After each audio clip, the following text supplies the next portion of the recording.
The bullet whistled past Hannah Everett's ear as she ducked behind a stack of hay bales, her heart pounding like a stampede of wild mustangs against her ribs. The outlaws' raucous laughter echoed through the barn as they closed in, their boots crunching on the straw-covered floor. 5 men, all armed to the teeth, and she was trapped with nothing but her father's old revolver and 2 bullets left.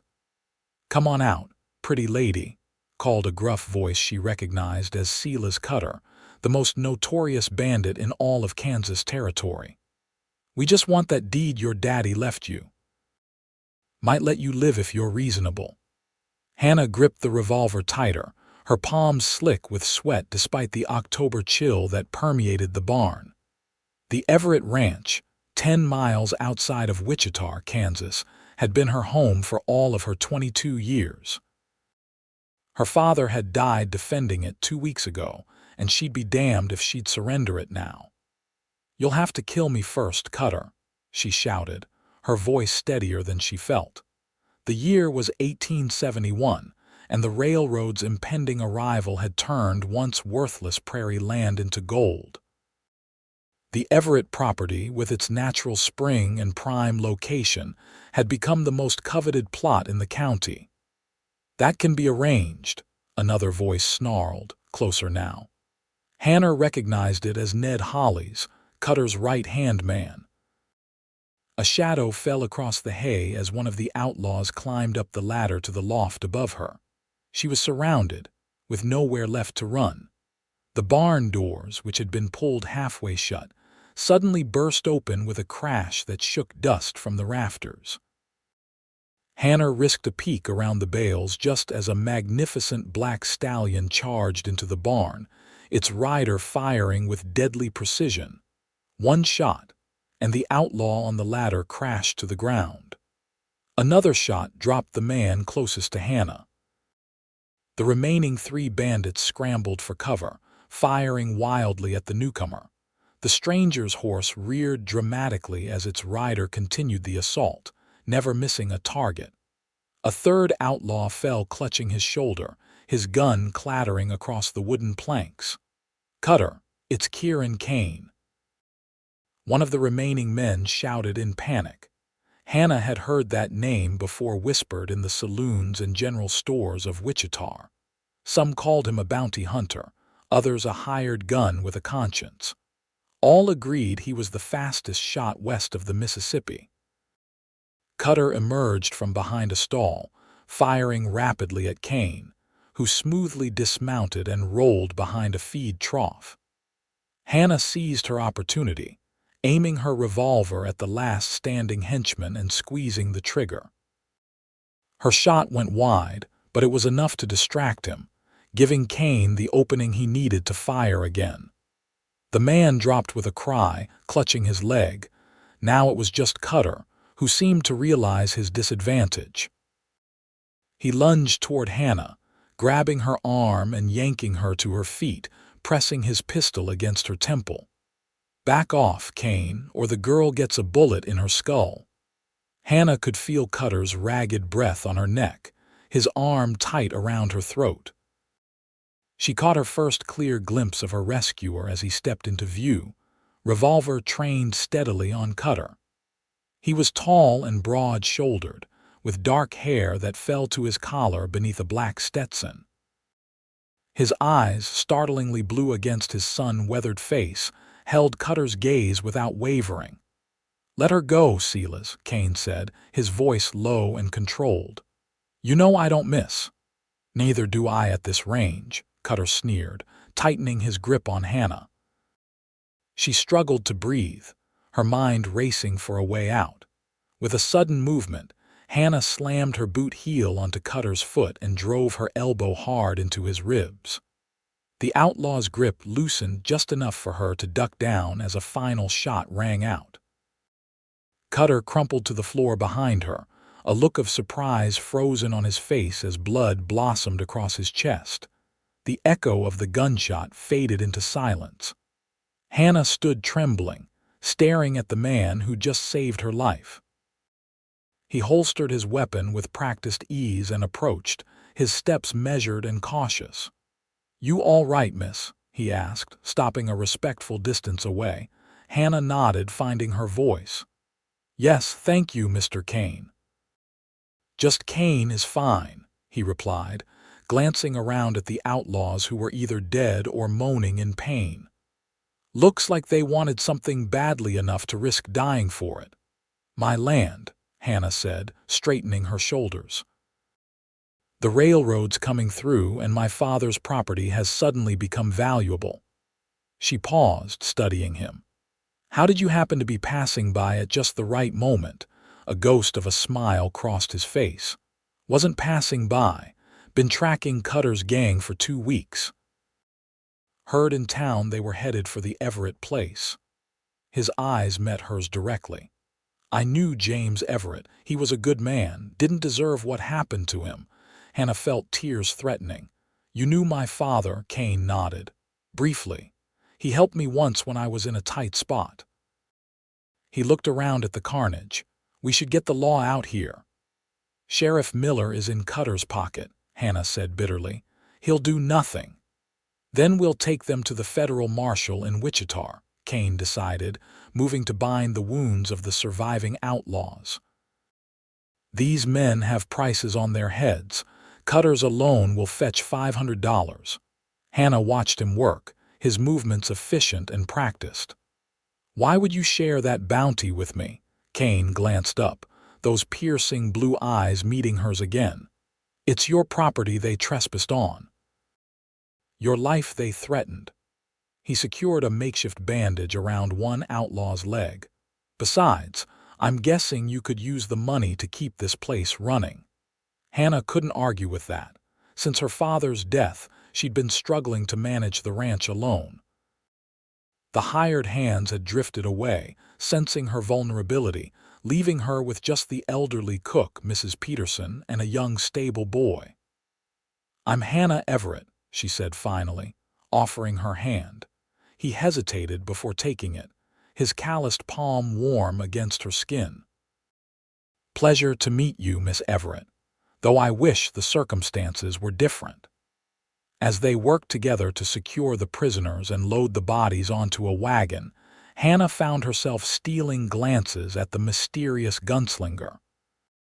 There was something about him, a controlled power, a sense of purpose that intrigued her more than she cared to admit. By sunset, they had arrived in Wichita with their grim cargo. The federal marshal's office was a flurry of activity as the prisoners were processed and the bounty vouchers issued. True to his word, Kane insisted that half the reward money go to Hannah. "This should help keep your ranch going for a while," he said, handing her a stack of bills. "Enough to hire some reliable hands at least."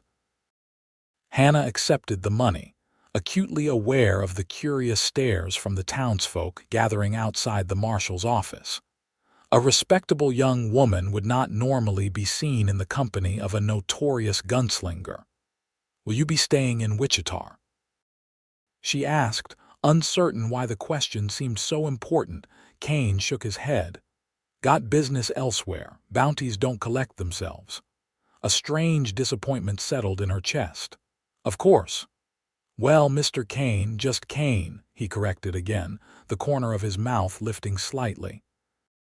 "Kane," she amended, "I'm in your debt. If you're ever passing through again, the Everett Ranch will welcome you." Something flickered in his eyes, surprise perhaps, or something deeper. "That's a kind offer, Miss Everett." "Hannah," she said firmly.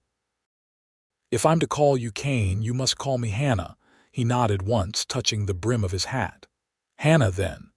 He turned to go, then paused. "Those men had friends. Might not be safe for you out there alone."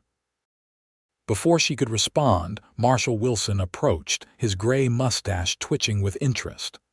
"Miss Everett, I'd feel a sight better if someone escorted you home. These are troublesome times." "I can manage," Hannah began, but Kane interrupted. "I'll see her safely back." The marshal nodded approvingly. "Good man. I'll have the rest of your bounty ready when you return." And just like that, it was decided. As they rode out of Wichita, Hannah on her mare and Kane on his imposing stallion, the setting sun painted the prairie in hues of gold and crimson. Hannah found herself studying his profile, wondering what had shaped this man who killed with such precision, yet treated her with unexpected gentleness. "You don't talk much, do you?" she ventured after nearly a mile of silence. "Never found much use for unnecessary words," he replied, scanning the horizon with habitual vigilance. "Where are you from originally?" she persisted, finding his reticence oddly challenging. Kane was quiet so long she thought he might not answer. "Missouri," he said finally. "Long time ago. And now I go where the bounties take me." Hannah considered this. That sounds like a lonely life. His shoulders stiffened almost imperceptibly. "It suits me." They rode in silence after that, the rhythm of hoofbeats filling the space between them. By the time they reached the Everett ranch, darkness had fallen completely. The main house stood dark except for a single lamp in the kitchen where Mrs. Peterson would be waiting up. Kane dismounted first, coming around to help Hannah down from her mare. His hands were strong at her waist, and for a brief moment they stood close enough that she could see the flecks of gray in his blue eyes. "Thank you," she said softly, "for everything today." He released her and stepped back, clearing his throat. "Just doing my job." Hannah hesitated. "Will you stay the night? It's late to be riding back to town, and we have plenty of room." Kane glanced at the house, then back at her face. Something in his expression shifted, a battle being waged behind those guarded eyes. "That wouldn't be proper, Miss Hannah." She lifted her chin. "My father always offered hospitality to those who helped us. Besides, as you pointed out, there may be others looking for revenge. Having you nearby would help me sleep easier." It was a slight manipulation, playing on his sense of duty, but Hannah wasn't above using whatever advantage she had. Something about this man made her reluctant to see him ride away. After a long moment, Kane nodded. "I'll sleep in the barn then. Leave at first light." It wasn't exactly what Hannah had hoped for, but it was something. She showed him to the barn, where a small room off the main area had once housed a ranch hand. It was simple but clean, with a narrow bed and a washstand. "There's a pump outside for water," she explained, "and I'll bring you some supper." "That's not necessary, I insist," Hannah said firmly. "You saved my life today. The least I can do is feed you." When she returned 20 minutes later with a tray of Mrs. Peterson's beef stew, cornbread, and coffee, Kane had removed his duster and gun belt. Without these accoutrements of his dangerous profession, he seemed almost approachable, though no less imposing. "Mrs. Peterson wants to thank you personally tomorrow," Hannah said, setting down the tray. "She's been with our family since I was born. She was terrified when those men showed up." Kane accepted the food with a nod of thanks. "Smart woman, staying hidden." "She's my only family now," Hannah said quietly. "Her and Timothy, our stable boy." She hesitated. "It's been difficult since my father died. The ranch is too much for just the three of us, but with the railroad coming, I can't afford to sell." "You're determined to stay," he observed, breaking off a piece of cornbread. "This land is my heritage. My mother died bringing me into this world, and my father built everything we have with his bare hands." Hannah's voice strengthened with conviction. "I won't let men like Cutter take that away." Kane studied her, something like respect flickering in his eyes. "Determination's good. But it takes more than that to survive out here." "I know how to shoot," Hannah said defensively. "My father taught me. I just ran out of bullets today." A hint of amusement crossed Kane's face. "I noticed. That last shot of yours wouldn't have hit the broad side of a barn." Hannah felt heat rise in her cheeks. "I was under considerable stress at the time." To her surprise, Kane actually chuckled, a low, rusty sound as if it hadn't been used in some time. "Fair enough. The unexpected warmth of that sound made her heart skip. She found herself wanting to hear it again. "Perhaps you could give me some pointers before you leave, so I'm better prepared next time." Kane's expression sobered. "Let's hope there isn't a next time. In this territory," Hannah raised an eyebrow, "hope isn't much of a strategy." He acknowledged this with a slight incline of his head. "I could show you a few things in the morning." "Thank you," Hannah said, genuinely grateful. She moved toward the door, then paused. "Kane," he looked up from his meal. "Why did you really come today? It wasn't just about the bounty on Cutter, was it?" Kane set down his spoon, his expression unreadable. "Like I said, I knew your father. Owed him." He seemed to debate whether to continue, then added, "He helped me when I was shot up pretty bad 3 years back. Gave me a place to heal, kept my presence quiet when there were men looking for me." Hannah tried to recall such a visitor but couldn't. "He never mentioned you, he wouldn't have. It was better that way." Kane's gaze held her steadily. "When I heard what happened to him and then got word Cutter was heading for your ranch, I figured the debt needed paying." The simple honesty of his explanation touched her. "Well, I'd say the debt is more than paid now." He shook his head. "Not to my reckoning." There was something more there. Hannah sensed something he wasn't saying, but she recognized the set of his jaw, the way he turned slightly back to his meal. The conversation was over. "Good night, Kane," she said softly. "Sleep well." As she walked back to the main house, Hannah was acutely aware of the emptiness that had pervaded it since her father's death. For the first time in 2 weeks, however, she felt something besides grief and fear. The mysterious gunslinger in her barn had brought a strange sense of security, and something else she wasn't quite ready to examine.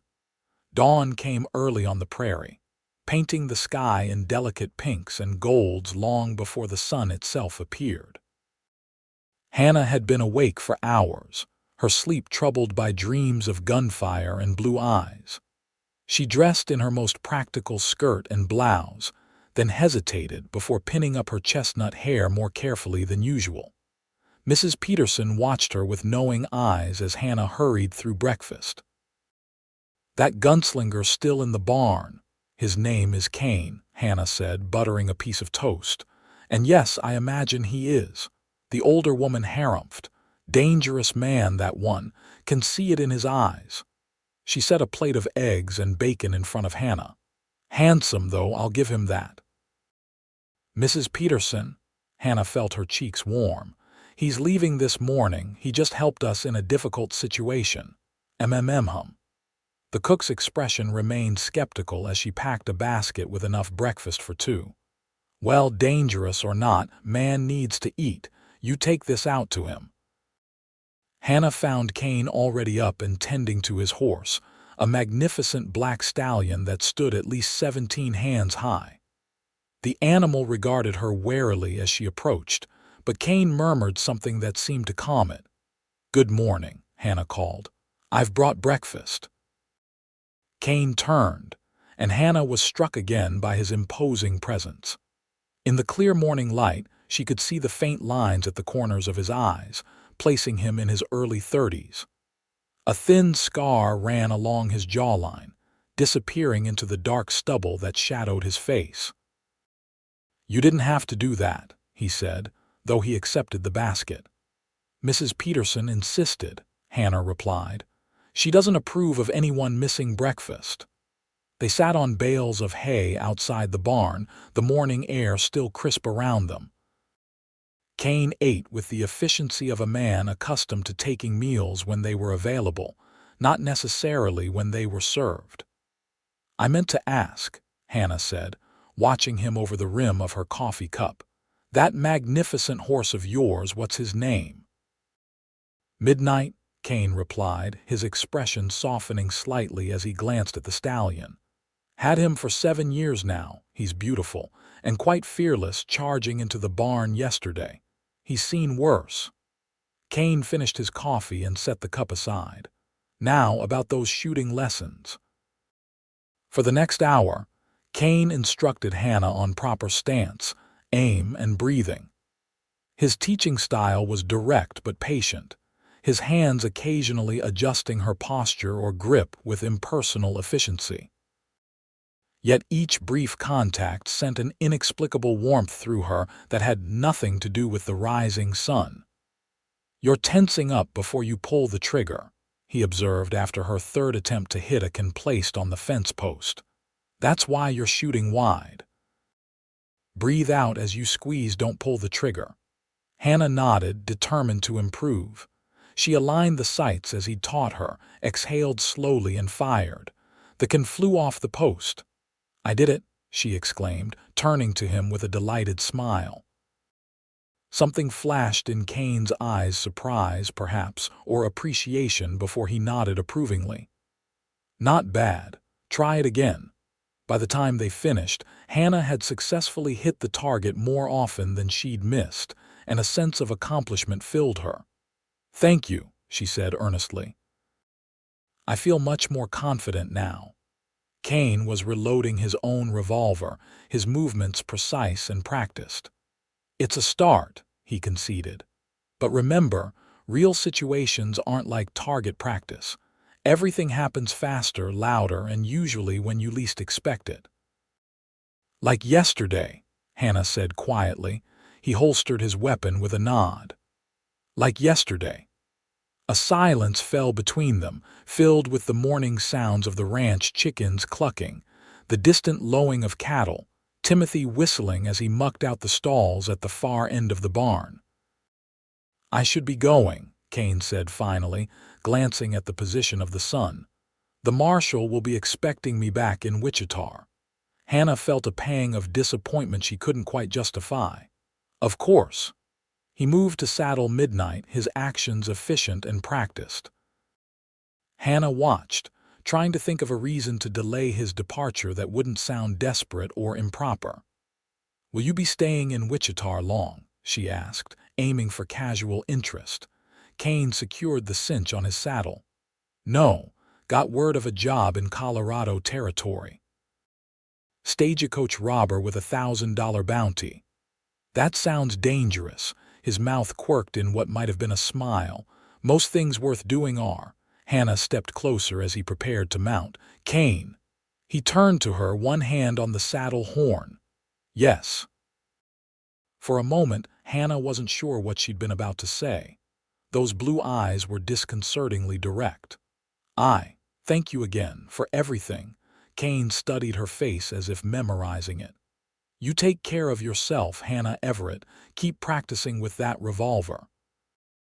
And maybe hire some hands who know how to use one too." "I will," she promised. "And if you're ever back this way." "I'll remember your offer of hospitality," he finished, swinging up into the saddle with fluid grace. Hannah stepped back as midnight danced sideways, eager to be off. Kane tipped his hat to her one last time, then turned the stallion toward the road to Wichita. Hannah watched until horse and rider were nothing but a distant silhouette against the prairie sky, telling herself the hollow feeling in her chest was merely the return of solitude after brief companionship. It certainly couldn't be anything more. The weeks following Kane's departure brought changes to the Everett ranch. Using the bounty money, Hannah hired 4 experienced hands, all veterans of the recent war with solid references from their previous employers. The ranch began to function properly again, the cattle tended, fences mended, and buildings repaired. Hannah found herself scanning the horizon whenever she rode out to check the property, though she chided herself for the habit.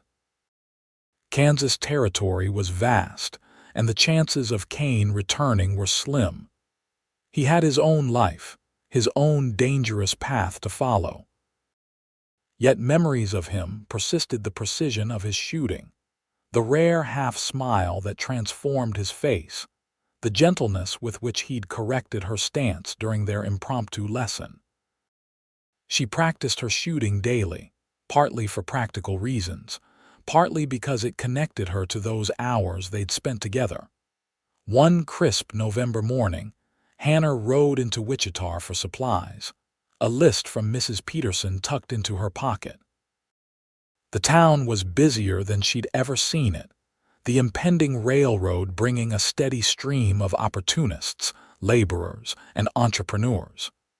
New buildings were going up along Main Street, and the sounds of hammering and sawing filled the air.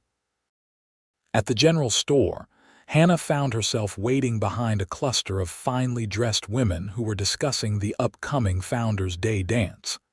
"It's to be held at the new hotel," one woman was saying as the shopkeeper wrapped her parcels. "They've even hired musicians from Topeka." "Will you be attending, Miss Everett?" asked the shopkeeper when Hannah's turn came. Hannah shook her head. "I don't think so, Mr. Collins. The ranch keeps me quite busy." The older man nodded sympathetically. "It's not right, a young lady like yourself working so hard. Your father would have wanted you to enjoy some society." Hannah managed a smile as she handed him her list. "Perhaps next time." As Mr. Collins gathered her items, the bell above the door jingled. Hannah turned automatically and felt her heart stutter. A tall figure in a dark duster stood in the doorway, momentarily silhouetted against the bright street beyond. For one wild moment she thought it was Kane. Then the man stepped forward, revealing a face that was entirely unfamiliar. "Help you, mister," Collins called. "Just passing through," the stranger replied. "Need some supplies." Hannah collected her parcels, disappointed beyond all reason. How foolish to think Kane would simply appear in Wichita, much less seek her out if he did. She'd been a job to him, a debt to his old friend, nothing more. She was halfway to her wagon when a hand closed around her upper arm.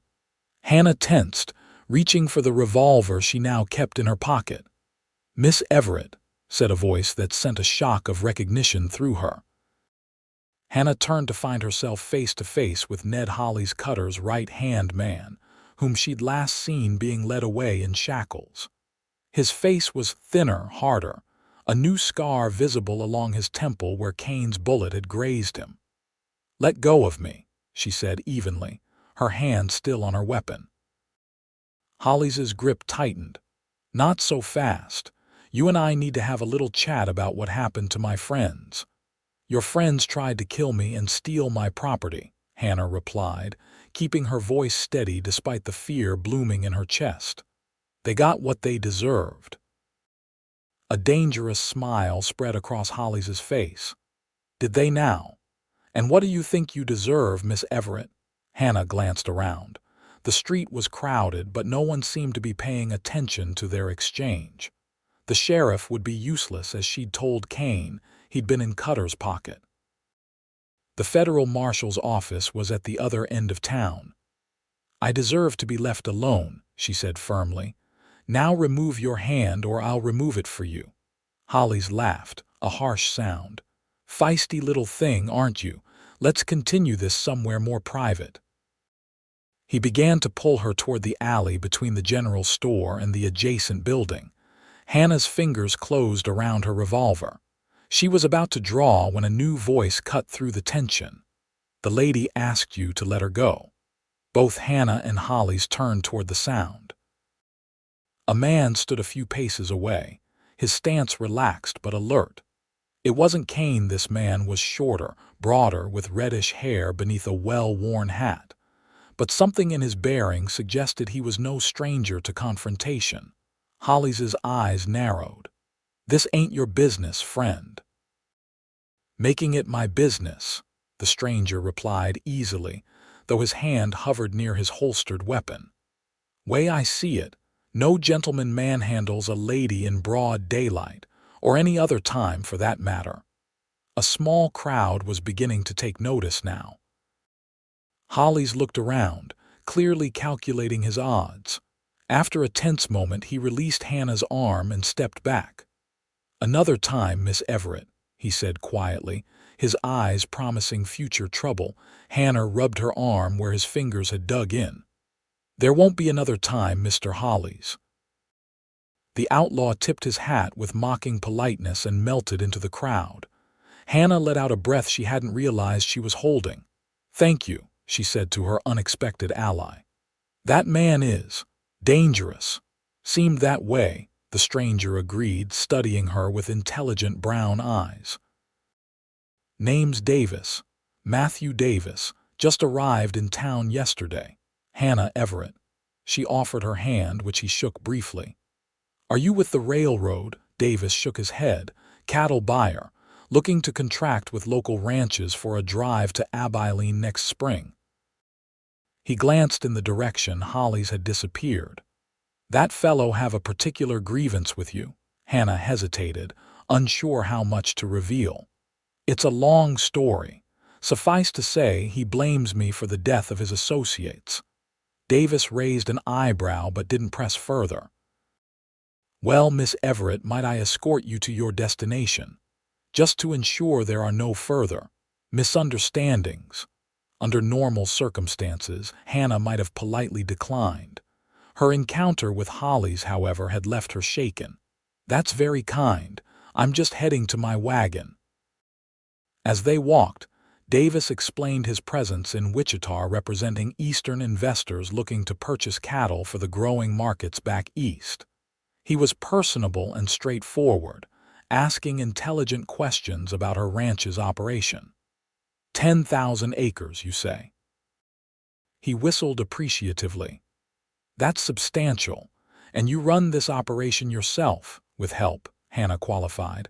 "I have good hands and Mrs. Peterson manages the household." Still impressive for anyone, let alone Davis caught himself. "A woman." Hannah supplied, a slight edge to her voice. He had the grace to look abashed. "I was going to say someone so young, but yes, I suppose that too. No offense intended." They reached her wagon and Hannah placed her parcels in the back. "None taken, Mr. Davis." "I'm well aware that most people consider ranching a man's business. And yet here you are, proving them wrong." He smiled, revealing a dimple in his left cheek. "I'd be interested in seeing your operation sometime if you'd permit it, professionally speaking, of course." Hannah considered the offer. Davis seemed honest enough, and making a contact with a cattle buyer could prove valuable. "I suppose that would be acceptable. Are you staying in town long?" "At least a month," he replied, making the rounds of all the local ranches. He helped her up onto the wagon seat. "Perhaps I could call on you next week." Hannah nodded, taking up the reins. "Wednesday would be convenient, around midday." "Wednesday it is." Davis stepped back, touching the brim of his hat. "Until then, Miss Everett." As Hannah drove out of town, she found her thoughts divided, concerned about Holly's threatening presence, curious about the potential business with Davis, and still, irrationally, wondering about Kane. The territory suddenly seemed full of men who might change the course of her life, for better or worse. She just wasn't sure which was which. True to his word, Matthew Davis arrived at the Everett ranch the following Wednesday promptly at noon. Hannah showed him around the property, impressed by his knowledgeable questions and genuine interest in her operation. By the time they returned to the house for the lunch Mrs. Peterson had prepared, Hannah had decided Davis was exactly what he claimed to be: a shrewd businessman with a fair approach. "Your herd is impressive," Davis commented as they ate. "Fine stock, well managed. You could command top dollar in Abilene." Hannah nodded, pleased with the assessment. "That was my father's plan before he died, to drive the herd to market this coming spring. And now—" She met his gaze steadily. "The plan hasn't changed, Mr. Davis, just the person executing it." "Call me Matthew, please," he said with that dimpled smile. "And I admire your determination, Miss Everett." "Hannah," she returned, finding his straightforward manner refreshing after weeks of dealing with men who either underestimated her or sought to take advantage. Their conversation flowed easily as they discussed potential contracts and pricing. Davis was offering terms more favorable than Hannah had dared hope for, especially given her vulnerable position as a woman running a ranch alone. As Davis prepared to leave, he hesitated by his horse. "I hope this isn't presumptuous, but would you consider attending the Founders' Day dance with me this Saturday? As a colleague, of course." Hannah blinked in surprise. She hadn't been to a social event since her father's death, and the prospect was both appealing and intimidating. I'm not sure that would be proper, given our business relationship." Davis's expression remained respectfully neutral. "On the contrary, I think it would demonstrate to the community that the Everett Ranch is still a force to be reckoned with, a business worthy of respect." He adjusted his hat. "Besides, I'm new in town. Having a local guide would be most helpful." Put that way, it did make a certain sense. And if she were honest with herself, the idea of an evening away from the ranch, dressed in something other than practical work clothes, held definite appeal. "Very well," Hannah found herself saying. "Saturday it is." Davis's smile brightened his entire face. "Excellent, I'll call for you at 7. As she watched him ride away, Hannah felt a mixture of anticipation and something like guilt, though she couldn't quite identify why. Matthew Davis was exactly the sort of man her father would have approved of: honest, hard-working, respectful. He represented a possible future for the ranch and perhaps for herself. Yet as she turned back toward the house, her gaze drifted involuntarily to the barn where Kane had stayed that single night, a man as different from Davis as night from day. Saturday evening arrived with a flurry of activity. Mrs. Peterson helped Hannah prepare, tusking over the lack of suitable dresses before finally unearthing a blue silk gown that had belonged to Hannah's mother. With some hasty alterations, it fit well enough, though Hannah felt strange in the elegant garment after months of practical skirts and shirtwaists. "You look lovely," Mrs. Peterson declared, securing the last pin in Hannah's upswept hair. "Just like your mother." Hannah studied her reflection in the mirror, barely recognizing the young woman who stared back. "Do you think this is foolish, going to a dance when there's so much work to be done?" The older woman shook her head firmly. "Your father would want you to have some joy in your life, child. Besides, that cattle buyer seems a decent sort, good head for business." "It's not a courtship," Hannah clarified quickly, "just a professional acquaintance." Mrs. Peterson's knowing look spoke volumes. "If you say so, dear." When Davis arrived, his appreciative gaze made Hannah glad she'd agreed to come. He looked handsome in a well-tailored suit, his usually casual manner polished for the occasion. "You look absolutely stunning," he said with genuine admiration. The dance was being held in the ballroom of Wichita's new hotel, a grand structure that symbolized the town's growing prosperity. As Davis escorted her inside, Hannah was acutely aware of the curious glances and whispered comments from the other attendees. The young woman who had taken over her father's ranch was a subject of considerable speculation in town. "Ignore them," Davis murmured, guiding her toward the refreshment table. "They're just surprised to see that you clean up so well after wrangling cattle all day." The comment startled a laugh from Hannah. "I'm not sure that's a compliment, Mr. Davis." "Matthew," he reminded her with a grin, and it absolutely was. The evening progressed pleasantly enough. Davis proved to be an excellent dancer, leading Hannah through waltzes and reels with confident steps. Several of the town's prominent citizens approached to introduce themselves, many expressing surprise and approval of her ranch management. "You've made quite an impression," Davis observed as they took a break from dancing. "Half the men in this room are reconsidering their assumptions about female ranchers." Hannah smiled, feeling more relaxed than she had in months. "Good. Perhaps they'll stop trying to buy me out at half the property's value. Speaking of which," Davis lowered his voice, leaning closer, "I've heard rumors that the railroad might alter its planned route. If it comes closer to your land, the value will increase exponentially. Hannah's interest sharpened. Where did you hear this?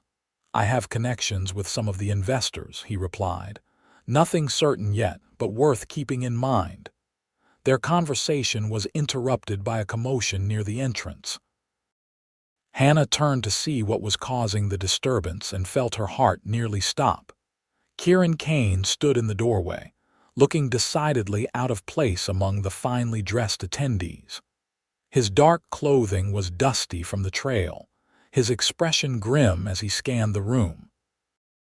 When his gaze landed on Hannah, something flickered in those blue eyes, relief, perhaps, or recognition. "Excuse me," Hannah said to Davis, already moving toward the entrance before she could question her impulse. Kane met her halfway across the room, his posture tense. "Hannah," he said quietly, foregoing formality, "we need to talk, now." "What's happened?" she asked, alarmed by his urgency. "Not here." His eyes flicked over her shoulder where she knew Davis was probably watching with curiosity.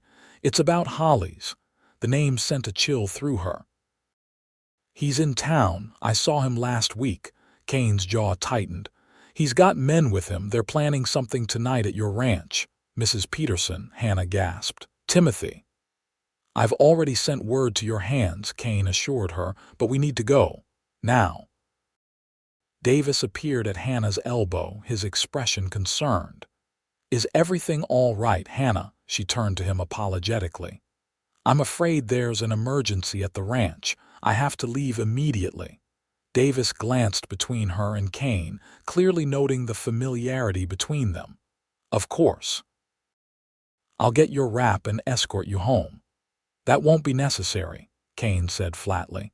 "I'll see Miss Everett safely back." A tense moment passed as the two men sized each other up. Hannah could feel the curious stares of the other guests and knew she needed to defuse the situation quickly.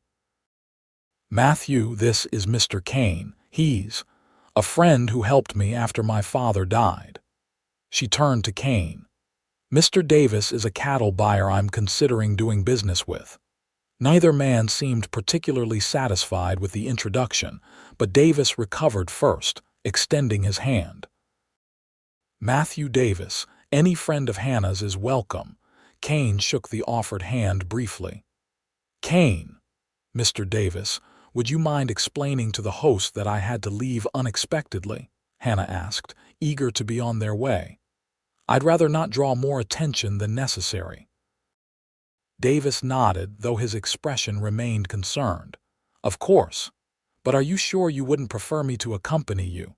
If there's danger, Kane is quite capable," Hannah assured him, touched by his concern but increasingly anxious to reach the ranch. "We'll be fine." "I'll call on you tomorrow," Davis said, reluctantly releasing her hand. "To make sure all is well." Kane said nothing until they were outside, where Midnight and another horse were waiting. "You'll have to ride astride," he said, eyeing her elegant gown. "Can you manage in that dress?" Hannah was already gathering the silk skirts, revealing the practical boots she'd insisted on wearing beneath. "I'll manage." He helped her mount, his hands strong and sure at her waist. The brief contact sent a flutter through her that had nothing to do with their urgent circumstances. "How did you know about Hollies' plan?" she asked as they set off at a gallop, the cool night air whipping at her carefully arranged hair. "Tracked him to Kansas after he broke out of territorial prison," Kane replied, keeping pace beside her. "Picked up chatter in a saloon outside of town. He's got 5 men with him planning to burn you out.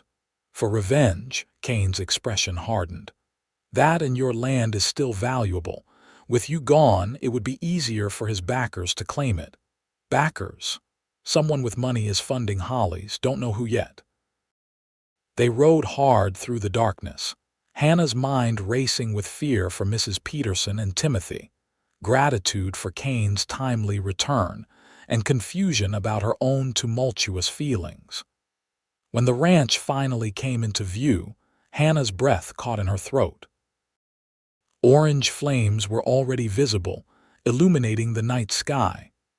"The south barn," she cried, spurring her horse faster. They thundered into the yard to find organized chaos. Two of Hannah's ranch hands were battling the fire with buckets from the well, while the other two had taken defensive positions near the house, rifles at the ready. Mrs. Peterson stood on the porch, clutching a shotgun with Timothy beside her. "Miss Everett," called Hank, her foreman, as Hannah dismounted. "We got your warning just in time. Caught two of them setting fire to the barn." "Where are they now?" Kane demanded, scanning the property with practiced eyes. "Got one locked in the root cellar," Hank replied. "Other one took a bullet in the shoulder but got away. The rest scattered when they saw we were ready for them." Hannah hurried to Mrs. Peterson, who looked shaken but determined. "Are you all right? Is Timothy?" "We're fine, child," the older woman assured her. "Your Mr. Kane's messenger arrived just as we spotted men skulking around the property." Hannah glanced back at Kane, who was conferring with her hands about securing the perimeter. "He's not my Mr. Kane," she said automatically. Mrs. Peterson raised an eyebrow. "If you say so, dear." "Though he certainly came rushing back at the first sign you were in danger." Before Hannah could respond, Kane approached. "The fire's nearly contained. No serious damage to the main structure." His eyes took in her disheveled appearance, the elegant gown now smudged with dust from the ride, her hair coming loose from its pins. "You should get inside. Hollies and the others might still be nearby." "This is my ranch," Hannah said firmly. "I won't hide while others defend it." Something like admiration flickered in Kane's eyes. "Then at least change into something more practical. You can't fight in that dress." He was right, of course. Hannah nodded and hurried inside, quickly exchanging the silk gown for her usual attire. When she emerged, armed with her revolver, the fire had been extinguished, leaving only smoldering remains of the barn's south wall. Kane stood in the yard, deep in conversation with Hank. He'd removed his duster, and Hannah could see the twin revolvers holstered at his hips. He looked exactly as she remembered: dangerous, competent, and somehow right standing on her land. "What's the plan?" she asked, joining them. "Your hands will maintain a perimeter around the house and main buildings," Kane explained. "I'm going to track Hollies and the others." "They won't have gone far." "I'm coming with you," Hannah stated. Kane shook his head. "Too dangerous." "It's my ranch they attacked," she insisted. "My people they endangered. Besides, I know this land better than anyone." Kane and Hank exchanged looks, and Hannah could see the reluctant acknowledgement in both men's eyes. She did know the property intimately, every ravine, creek, and hiding place. "Fine," Kane conceded.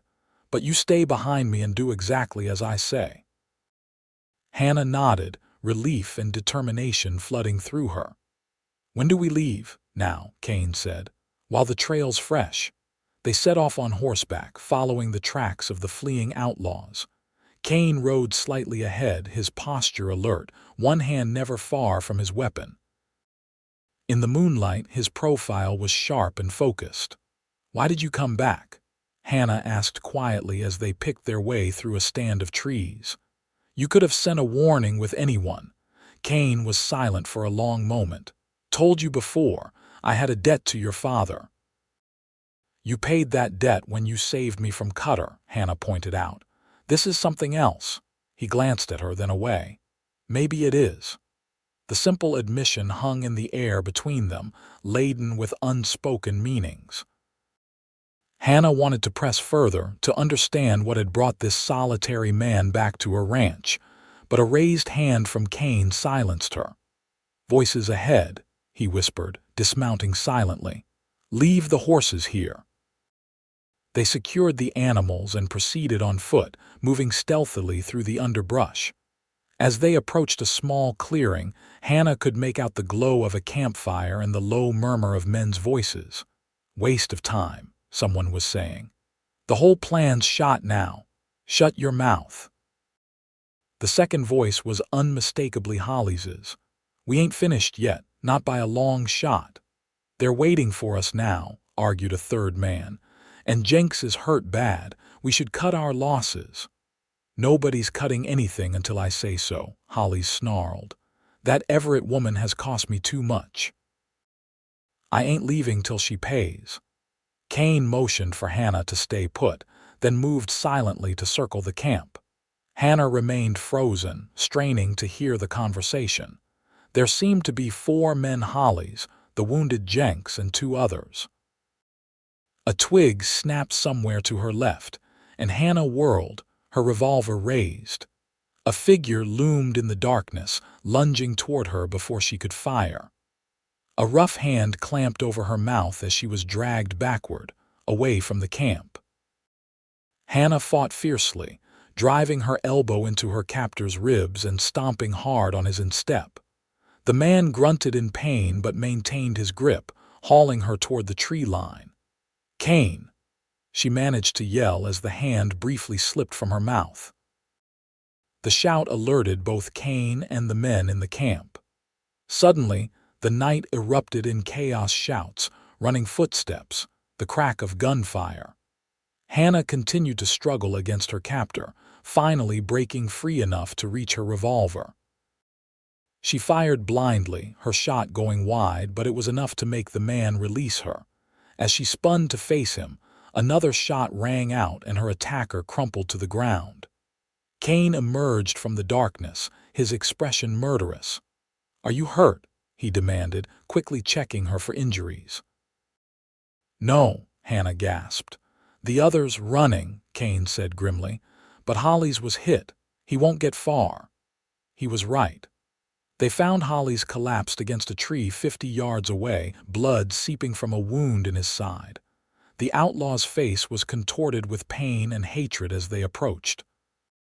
"Should have killed you when I had the chance, Everett," he spat. "You and your gunslinger boyfriend." Hannah kept her revolver trained on him while Kane checked the wound. "It's over, Hollis. You'll hang for this and for breaking out of prison." Hollis laughed, a wet, ugly sound.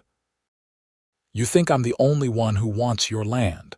There are bigger men than me with eyes on that property." His gaze shifted to Kane. "You can't protect her forever, Kane. Eventually, someone will succeed where I failed." "Who's backing you?" Kane demanded. "Who wants the land?" But Hollis only smiled, blood staining his teeth. "Guess you'll have to figure that out yourselves." They bound Hollis's wound as best they could and secured him to his horse for the ride back to the ranch. By dawn, all the surviving attackers had been rounded up and were secured in the root cellar awaiting the federal marshal, who had been summoned from Wichita. Hannah stood on the porch, watching as Kane oversaw the prisoners. The night's events had left her exhausted but strangely exhilarated. She had defended her home, faced danger head-on, and emerged victorious. Yet Hollis's words troubled her. There were bigger men interested in her land, powerful enough to fund an outlaw gang for the purpose of driving her out. The railroad connection Davis had mentioned suddenly seemed more significant. "You should get some rest," Kane said, joining her on the porch. "Marshal Wilson will be here by noon." Hannah studied his face in the early morning light. There was a fresh cut along his cheekbone, and fatigue shadowed his eyes, but his gaze was as steady as ever. "Thank you," she said simply. "Again," Kane nodded, leaning against the porch railing. "Seems to be becoming a habit, one I'm grateful for." Hannah hesitated, then asked the question that had been burning in her mind. "Will you be leaving again, once the marshal takes Hollis and his men?" Something shifted in Kane's expression, a softening around the edges of his usual guardedness. "Not right away. Someone's targeting your land, Hannah. Until we know who and why, you're still in danger." Relief washed through her, followed by a warm glow that had nothing to do with safety. "Then you'll stay for a while, if that's what you want." "It is," Hannah said, more quickly than she'd intended. Kane's mouth curved in a rare, genuine smile that transformed his entire face. "Then I'll stay." The moment was interrupted by the arrival of a rider, Matthew Davis, looking concerned and slightly disheveled, as if he'd ridden out at first light. "Hannah," he called, dismounting hastily. "Are you all right? I heard in town there was trouble at your ranch." Hannah moved to greet him, aware of Kane's presence at her back. "I'm fine, Matthew. There was an attack, but it was handled." Davis looked between her and Kane, comprehension dawning in his eyes. "I see." He straightened his jacket, regaining his composure. "Well, I'm relieved you're safe. That's what matters." "Mr. Davis," Hannah said formally, "I appreciate your concern. Perhaps you could return tomorrow. It's been a long night and there's still much to be done." If Davis was disappointed by her dismissal, he hid it well. "Of course, we still have business to discuss after all." He glanced at Kane again, a question in his eyes that Hannah didn't choose to answer. "Tomorrow, then." As Davis rode away, Hannah was conscious of Kane watching her. "Business?" he inquired, his tone neutral. "He's a cattle buyer," Hannah explained. "Offering good terms for a drive to Abilene in the spring." She turned to face him directly. "Why, does that concern you?" Kane's expression revealed nothing. "Just wondering if he's the type who knows about land values and railroad routes. The type who might have bigger men behind him." The suggestion startled Hannah. "Matthew, you think he's involved with Hollies?" "I think," Kane said carefully, "that it's an interesting coincidence he appeared in your life just as Hollies escaped from prison, and that he seems very interested in your property."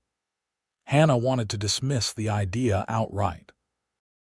Davis had been nothing but respectful and straightforward in their dealings, yet she couldn't deny the timing was suspicious. "I'll be careful," she promised. "But I can't dismiss a legitimate business offer based on suspicion alone. The ranch needs that cattle contract." Kane nodded, though his eyes remained troubled. "Just watch yourself around him, and maybe ask where exactly he heard about that railroad route change." As the day progressed, the marshal arrived with deputies to take custody of Hollies and his men. Statements were given, evidence collected, and assurances made that this time, Hollies would be more securely confined. Kane remained a constant presence, overseeing the proceedings with quiet authority. Hannah found her gaze drawn to him repeatedly, noting the respect with which Marshal Wilson treated him, the efficient way he handled the situation, the protective stance he adopted whenever Hollies was brought near her. By nightfall, the ranch had settled into an exhausted quiet. The damaged barn was temporarily secured, the prisoners removed to Wichita, and the household finally able to rest. Hannah sat in her father's study, reviewing the day's events in her journal when a soft knock came at the door. "Come in," she called, expecting Mrs. Peterson with evening tea. Instead, Kane entered, hat in hand. He'd cleaned up since the morning, his hair still damp from washing, the cut on his cheek looking less angry. "I wanted to check on you before turning in," he said. "It's been a difficult day." Hannah set aside her journal. "For all of us." "Are you comfortable in the guest room?" Kane nodded. At her insistence, he had agreed to stay in the house rather than the barn during his extended visit. "More comfortable than I'm used to on the trail." A silence fell between them, not uncomfortable but charged with unspoken thoughts.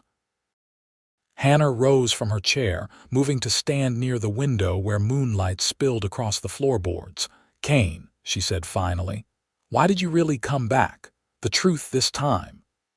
He remained by the door, his hat turning slowly in his hands. "Told myself it was to warn you about Hollies," he said after a long moment.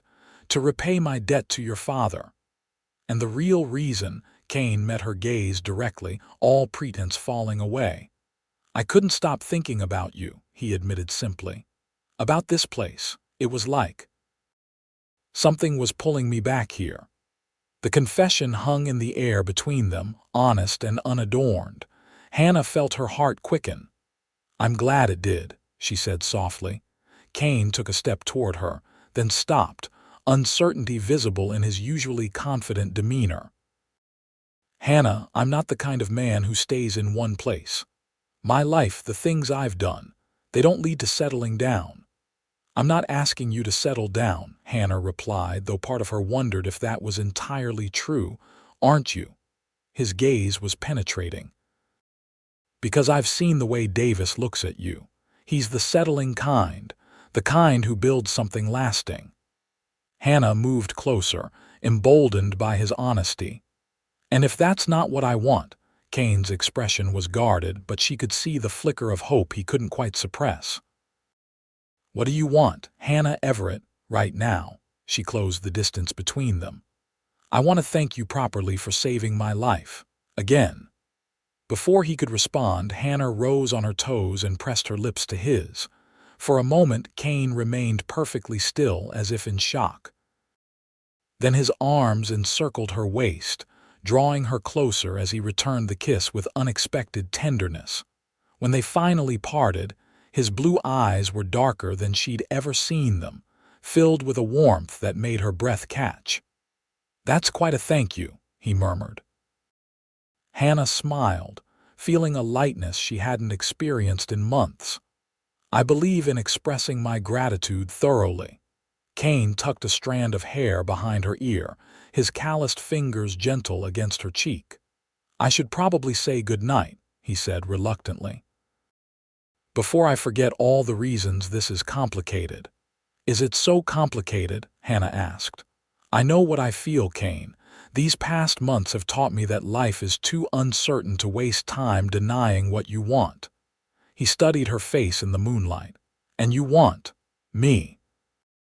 A bounty hunter with more enemies than friends, and a past that would make you think twice if you knew it all."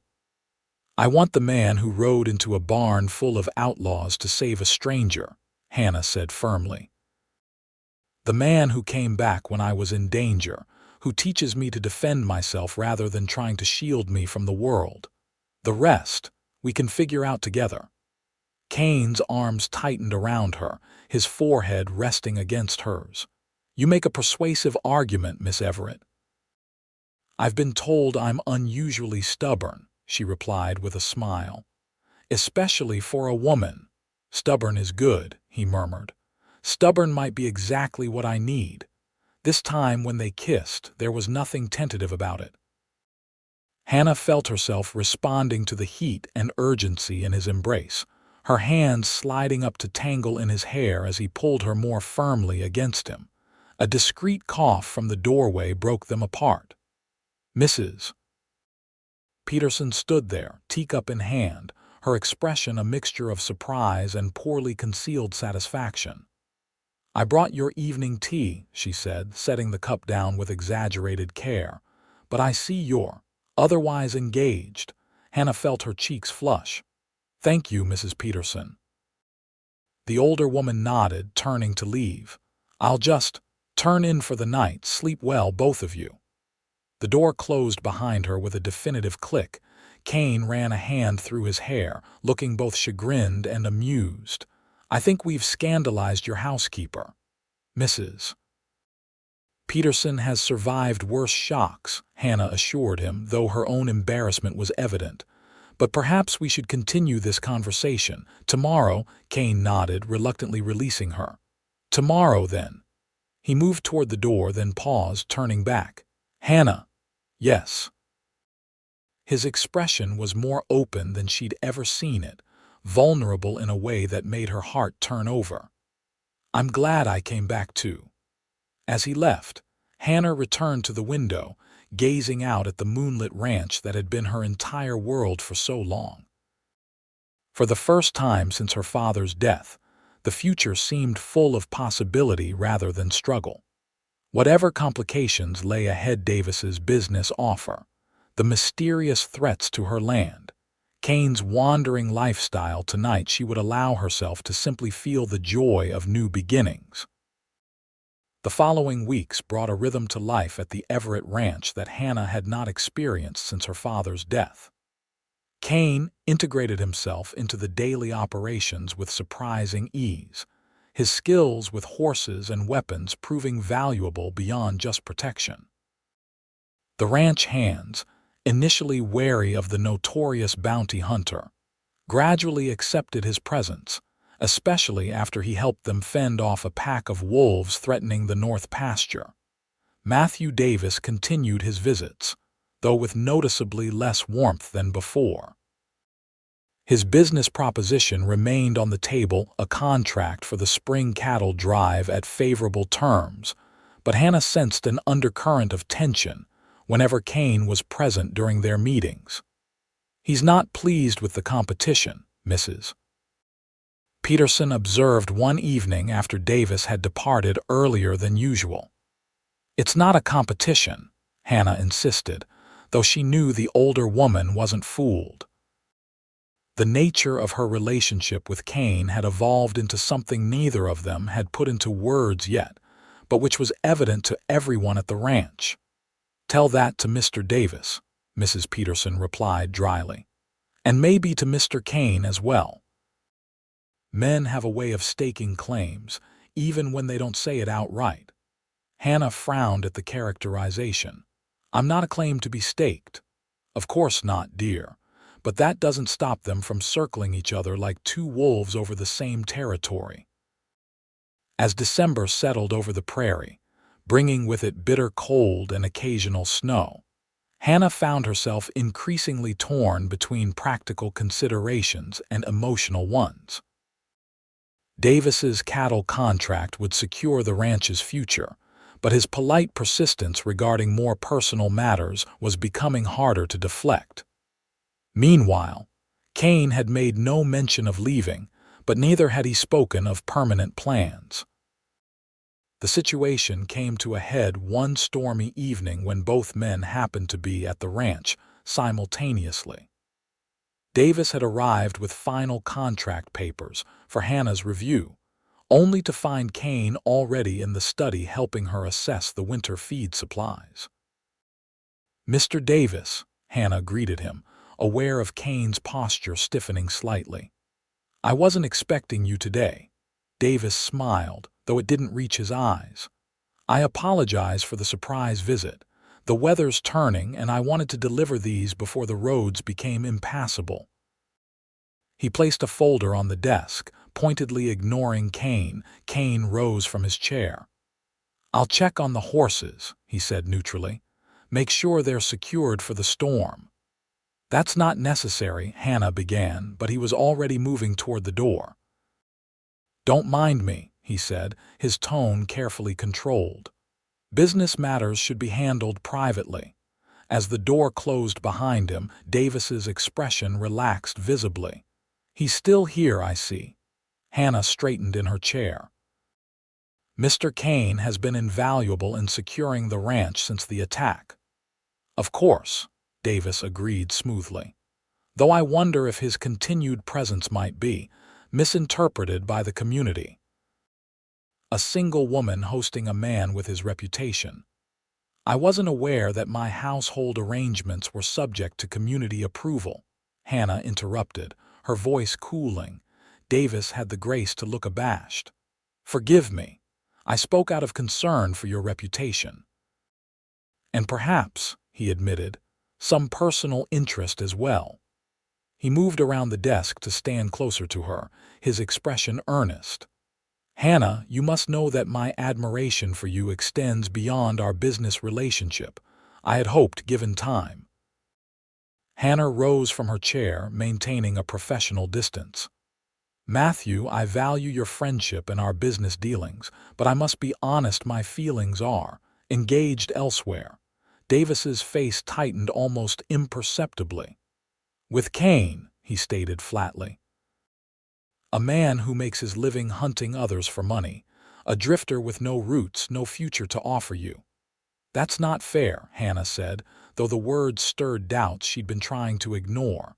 "You don't know him." "I know his type," Davis persisted. "Men like Kane don't change, Hannah." They don't settle, they don't build. They take what they want and move on when responsibility looms. He took her hand impulsively. I'm offering you stability, a future. Together we could make this ranch the most successful operation in the territory. Hannah gently withdrew her hand. I appreciate your offer, truly, but I can't give you the answer you want. A complicated mix of emotions crossed Davis's face: disappointment, frustration, and something harder to identify. I see. He collected himself with visible effort. Well, the business offer stands regardless. The contract is there for your review. I still believe it's the best arrangement for your ranch. Thank you, Hannah said, relieved to return to safer ground. I'll look it over tonight and have an answer for you tomorrow. Davis nodded stiffly. Tomorrow, then. He moved toward the door, then paused. Just be careful, Hannah. Not everyone is what they appear to be. The cryptic warning lingered in the air after his departure. Hannah sat heavily in her chair, unsettled by the encounter. Davis's words about Kane had touched on her own unvoiced concerns. What future could there be with a man who had spent his adult life wandering from one bounty to the next? Yet, when Kane returned an hour later, snow dusting his broad shoulders and his expression cautiously neutral, Hannah felt her doubts recede.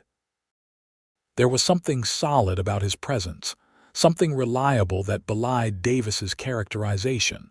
Storm's getting worse, Kane observed, warming his hands by the fire. Your Davis might be staying in town tonight. He's not my Davis, Hannah replied, moving to stand beside him.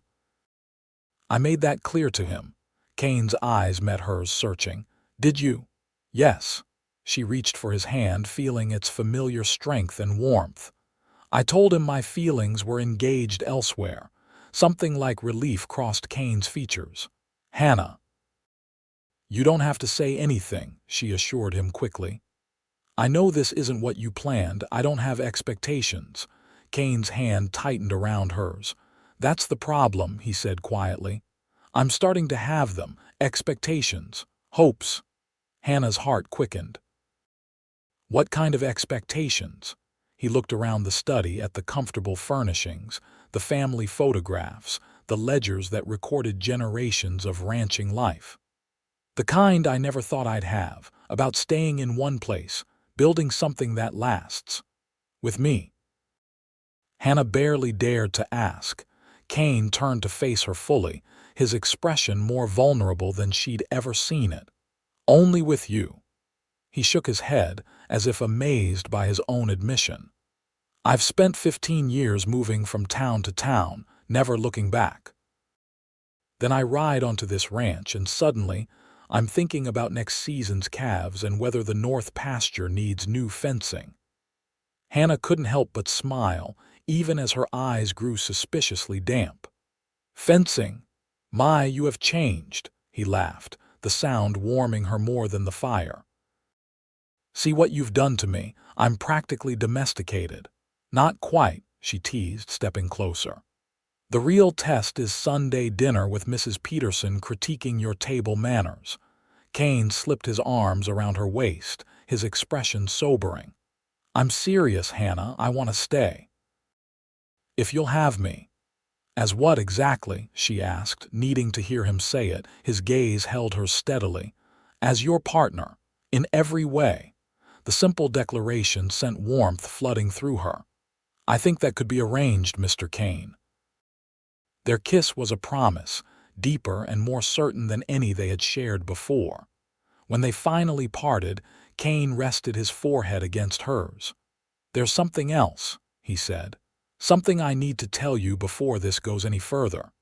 Hannah recognized the gravity in his tone. What is it? Kane led her to the settle by the fire, keeping her hand in his. It's about my past, about why I became a bounty hunter. He took a deep breath. My real name is Kieran Kane Blackwood. My family owned a small ranch in Missouri near the Kansas border. Blackwood, Hannah repeated. I've heard that name, Kane nodded grimly. During the war, our ranch was raided by jayhawkers. My parents and younger sister were killed.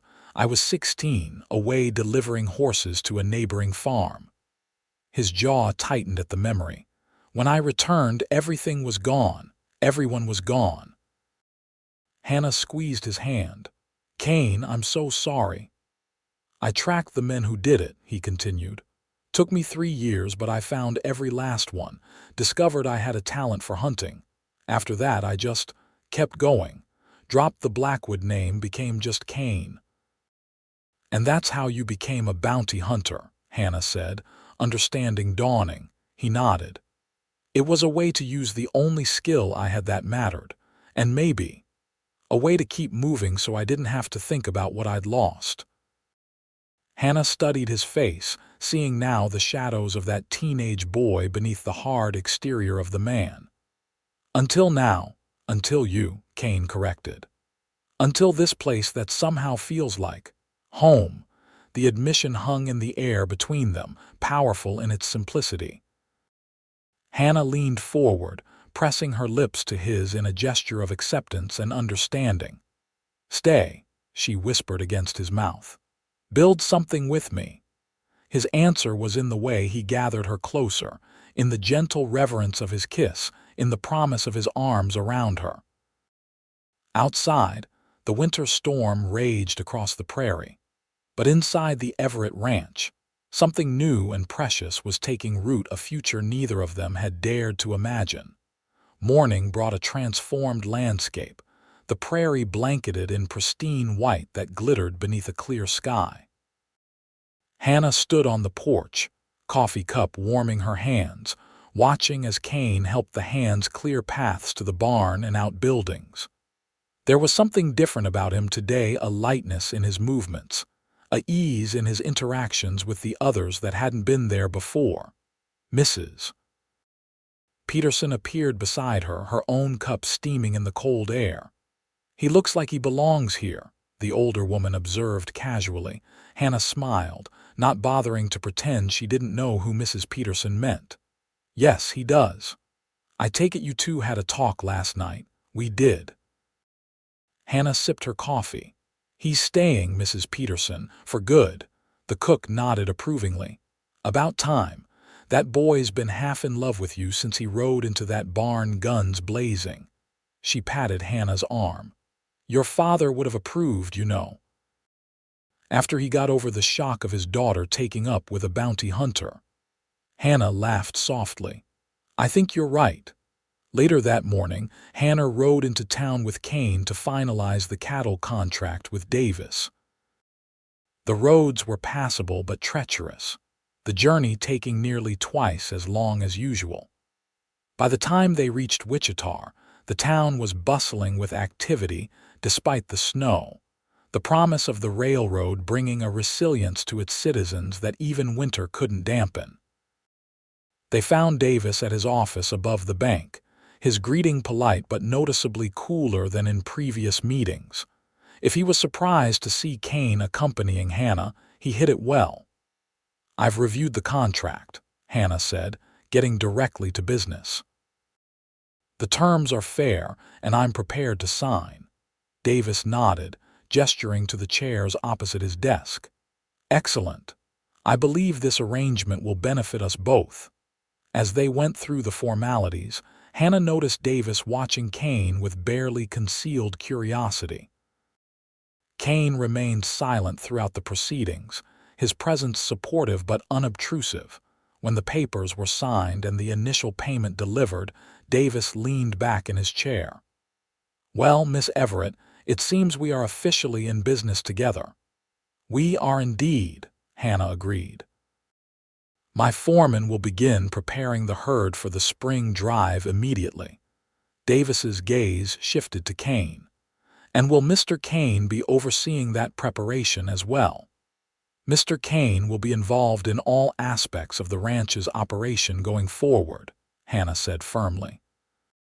Something flashed in Davis's eyes, disappointment perhaps, or something sharper. I see. A permanent arrangement then. Yes, Kane spoke for the first time, his tone even. Permanent. The two men regarded each other with mutual assessment, an unspoken tension filling the room. Finally, Davis extended his hand across the desk. "Then let me be the first to offer congratulations," he said, his smile not quite reaching his eyes. "The Everett Ranch is fortunate to have such protection." Kane shook the offered hand briefly. "The feeling is mutual." As they prepared to leave, Davis called after them. "Oh, Miss Everett, one bit of news you might find interesting. I've confirmed that the railroad will indeed be altering its route. The new line will pass within 2 miles of your property." Hannah paused. "That is interesting." "May I ask how you came by this information?" Davis shrugged casually. "As I mentioned, I have connections with the investors. Information is valuable in my business." "Indeed it is," Kane agreed, his expression thoughtful. "Almost as valuable as land positioned near a railroad route." Davis's smile tightened slightly. "Just sharing what I know as a courtesy to a business partner." Outside in the snow-covered street, Hannah and Kane exchanged glances. "He's hiding something," Kane said quietly as they walked toward their horses. "About the railroad, about everything." Kane helped her mount, his hands lingering at her waist. "But it doesn't matter. We have the contract and we know to watch our backs." Hannah nodded, though she couldn't shake a feeling of unease. "Let's stop by the marshal's office before we head back. I want to check if they've learned anything more from Holly's." Marshal Wilson greeted them warmly, offering coffee to ward off the chill. "Just the people I wanted to see," he said, settling behind his desk. "Got some interesting information about your friend Holly's." "He's no friend of ours," Hannah said firmly. The marshal nodded. "Figure of speech, Miss Everett. Turns out our Mr. Holly's was being bankrolled by someone with deep pockets. Found bank drafts in his saddlebags from an account in St. Louis." Kane leaned forward. "Any name on those drafts?" "Company name," Wilson replied. "Westward Development Corporation." He shuffled through some papers on his desk. "Been doing some digging. This corporation has been buying up land all along the proposed railroad route, usually after the original owners have run into difficulties." Hannah and Kane exchanged glances. "What kind of difficulties?" Hannah asked, though she suspected she already knew. "Fires, rustling, unexplained accidents." Wilson looked grim. "Nothing that could be traced back to them directly, of course." "And who owns this corporation?" Kane asked. The marshal shrugged. "That's the tricky part. It's all very official looking on paper, but I can't seem to find any real people behind it. Just lawyers and front men." As they rode back to the ranch, Hannah mulled over this new information.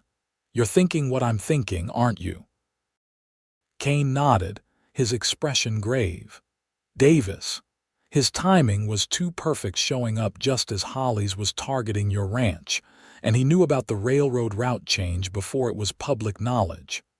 But he offered a fair contract for my cattle," Hannah pointed out.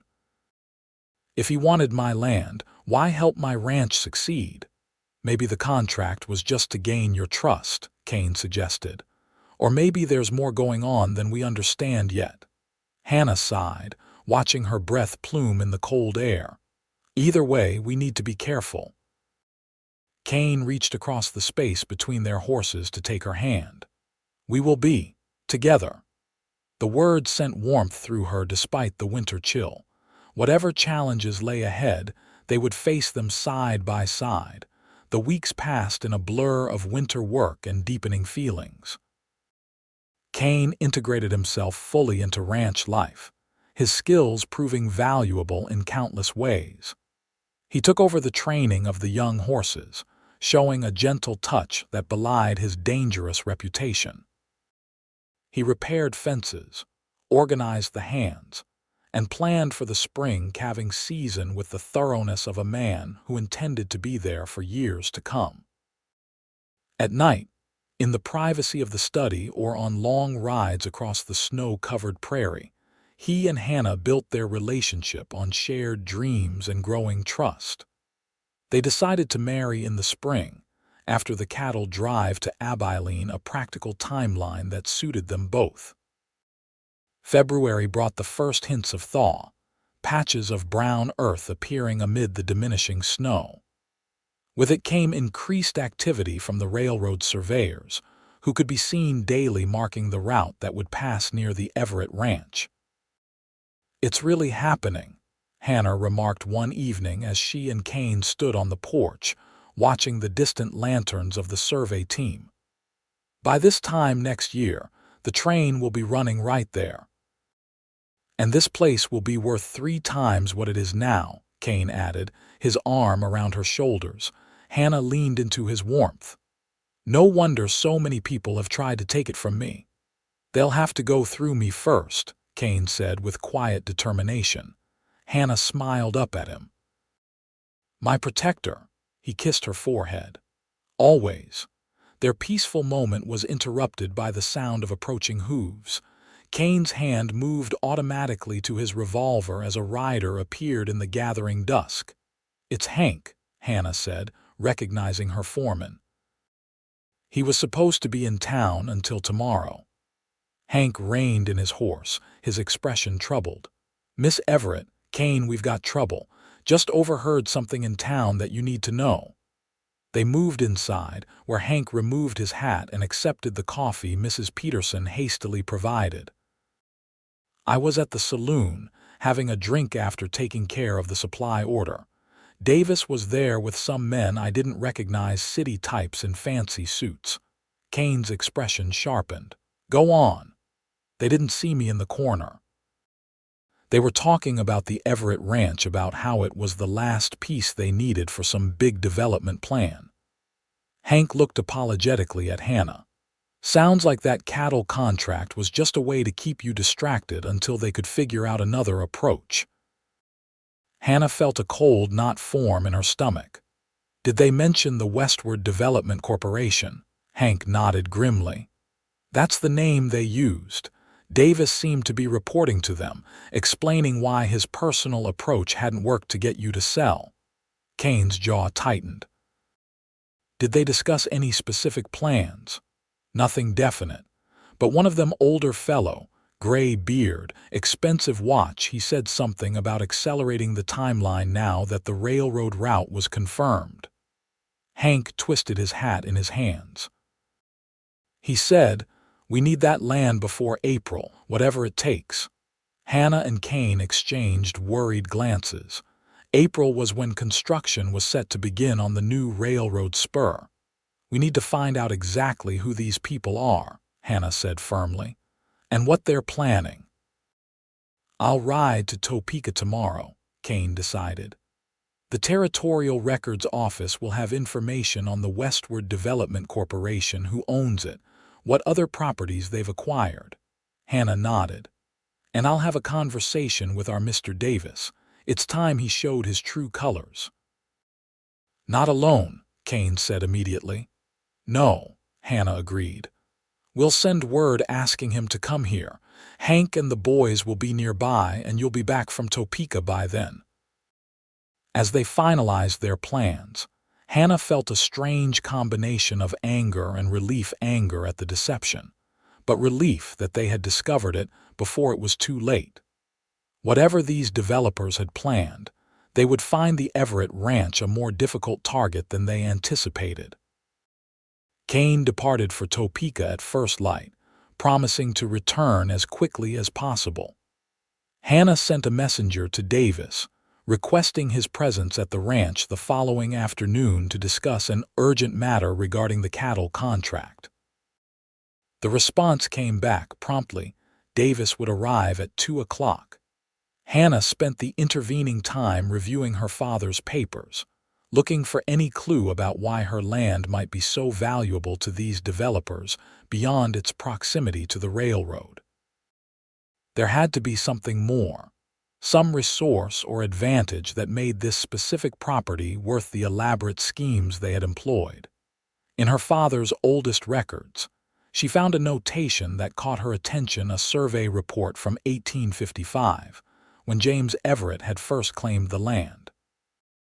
The surveyor had noted the presence of significant coal deposits in the northwestern section of the property, though her father had never pursued mining operations, preferring to focus on cattle. Coal. With the railroad coming through, access to coal would be immensely valuable. Hannah studied the crude map attached to the survey, showing the approximate location of the deposits precisely in the area nearest where the new railroad route would pass. When Davis arrived the next day, Hannah was ready for him.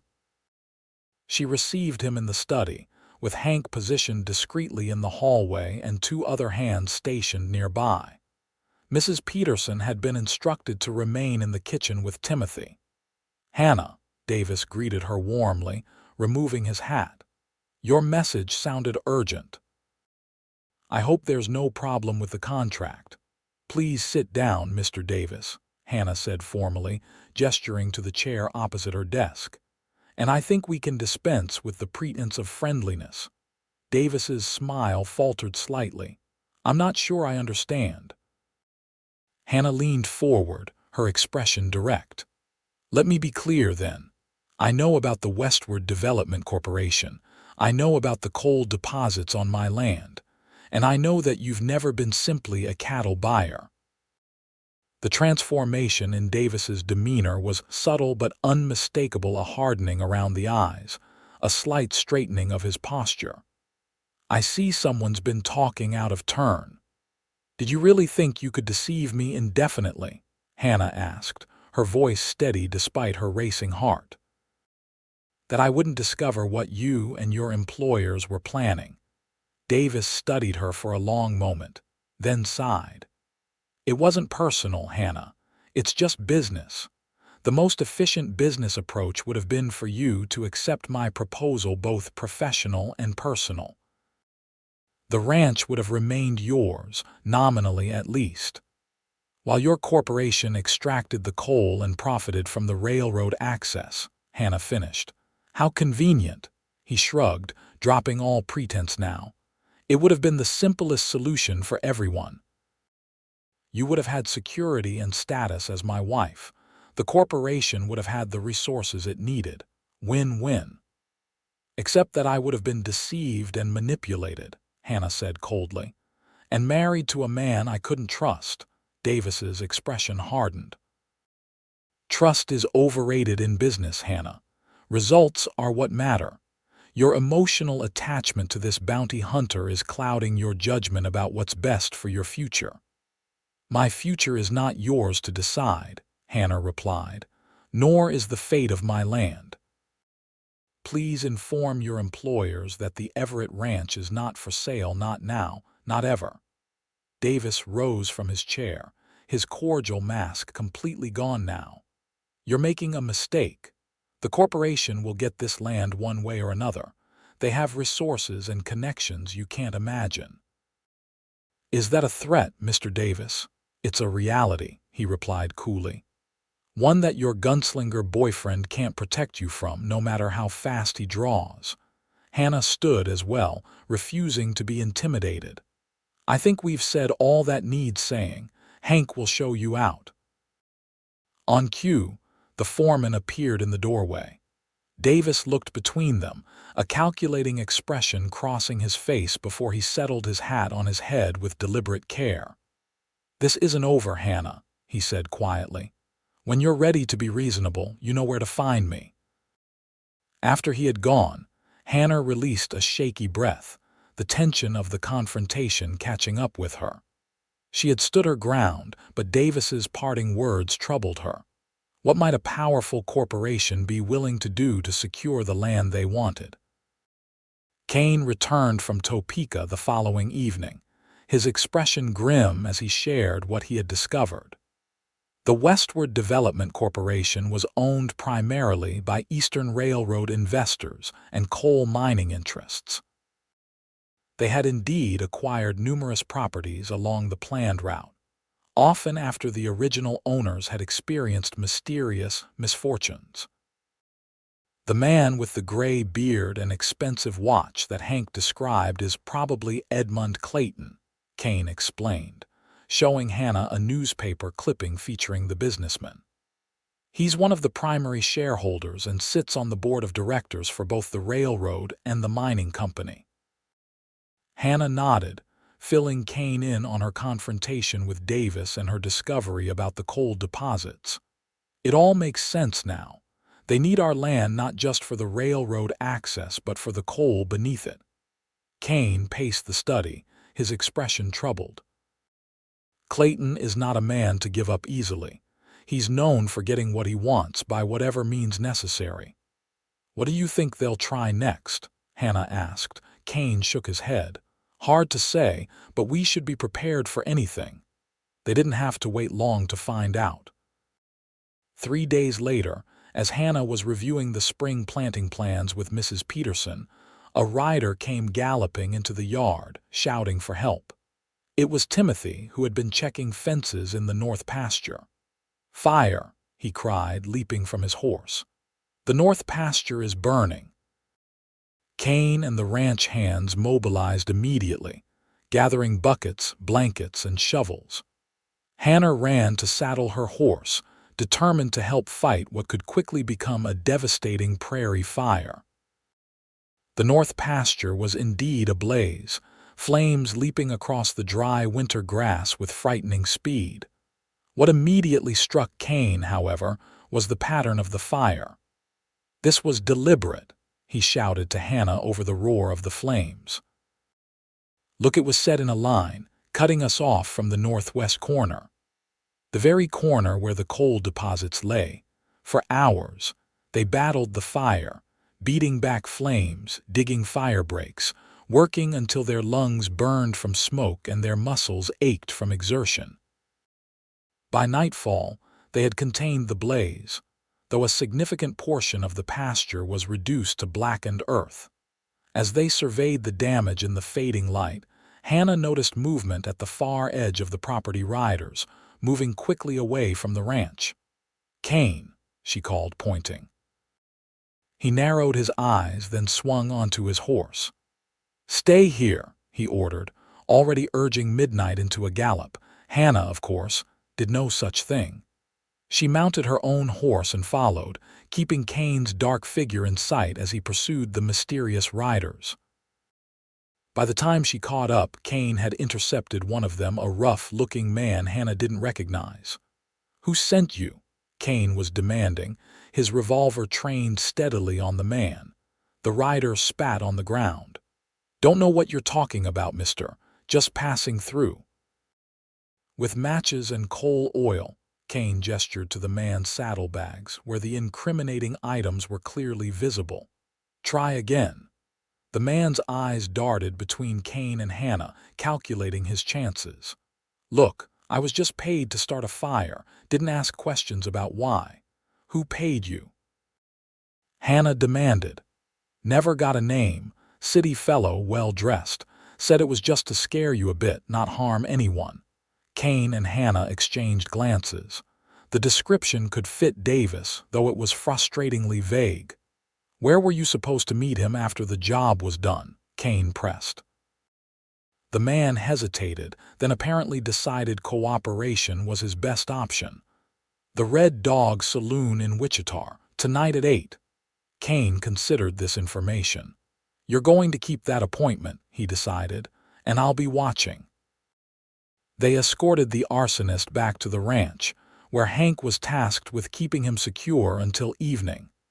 As dusk approached, Kane prepared to ride into Wichita. "I'm coming with you," Hannah insisted, already changing into fresh clothes. "It could be dangerous," Kane warned. "These people have already proven they're willing to go to extreme measures." Hannah checked her revolver methodically, just as Kane had taught her. All the more reason not to face them alone. Recognizing the determination in her eyes, Kane nodded. "Stay close to me. And if anything goes wrong, you get out immediately." The Red Dog Saloon was Wichita's roughest establishment, situated at the edge of town where the respectable businesses gave way to more questionable enterprises. Kane and Hannah positioned themselves inconspicuously in a dim corner, watching as their captive arsonist entered and took a seat at the bar. For nearly an hour, nothing happened. The man nursed a whiskey, occasionally glancing toward the door with increasing nervousness. Just as Hannah was beginning to think they had been misled, the saloon doors swung open to admit a familiar figure. "Davis," Kane muttered, tensing beside her. The cattle buyer scanned the room, his gaze passing over Hannah and Kane without recognition in the shadowy corner. He approached the arsonist, leaning in to speak quietly. Whatever Davis said clearly wasn't what the man expected. His expression changed from relief to alarm, his hand moving toward his weapon. Before he could draw, Davis made a slight gesture, and two burly men who had entered behind him seized the arsonist by the arms.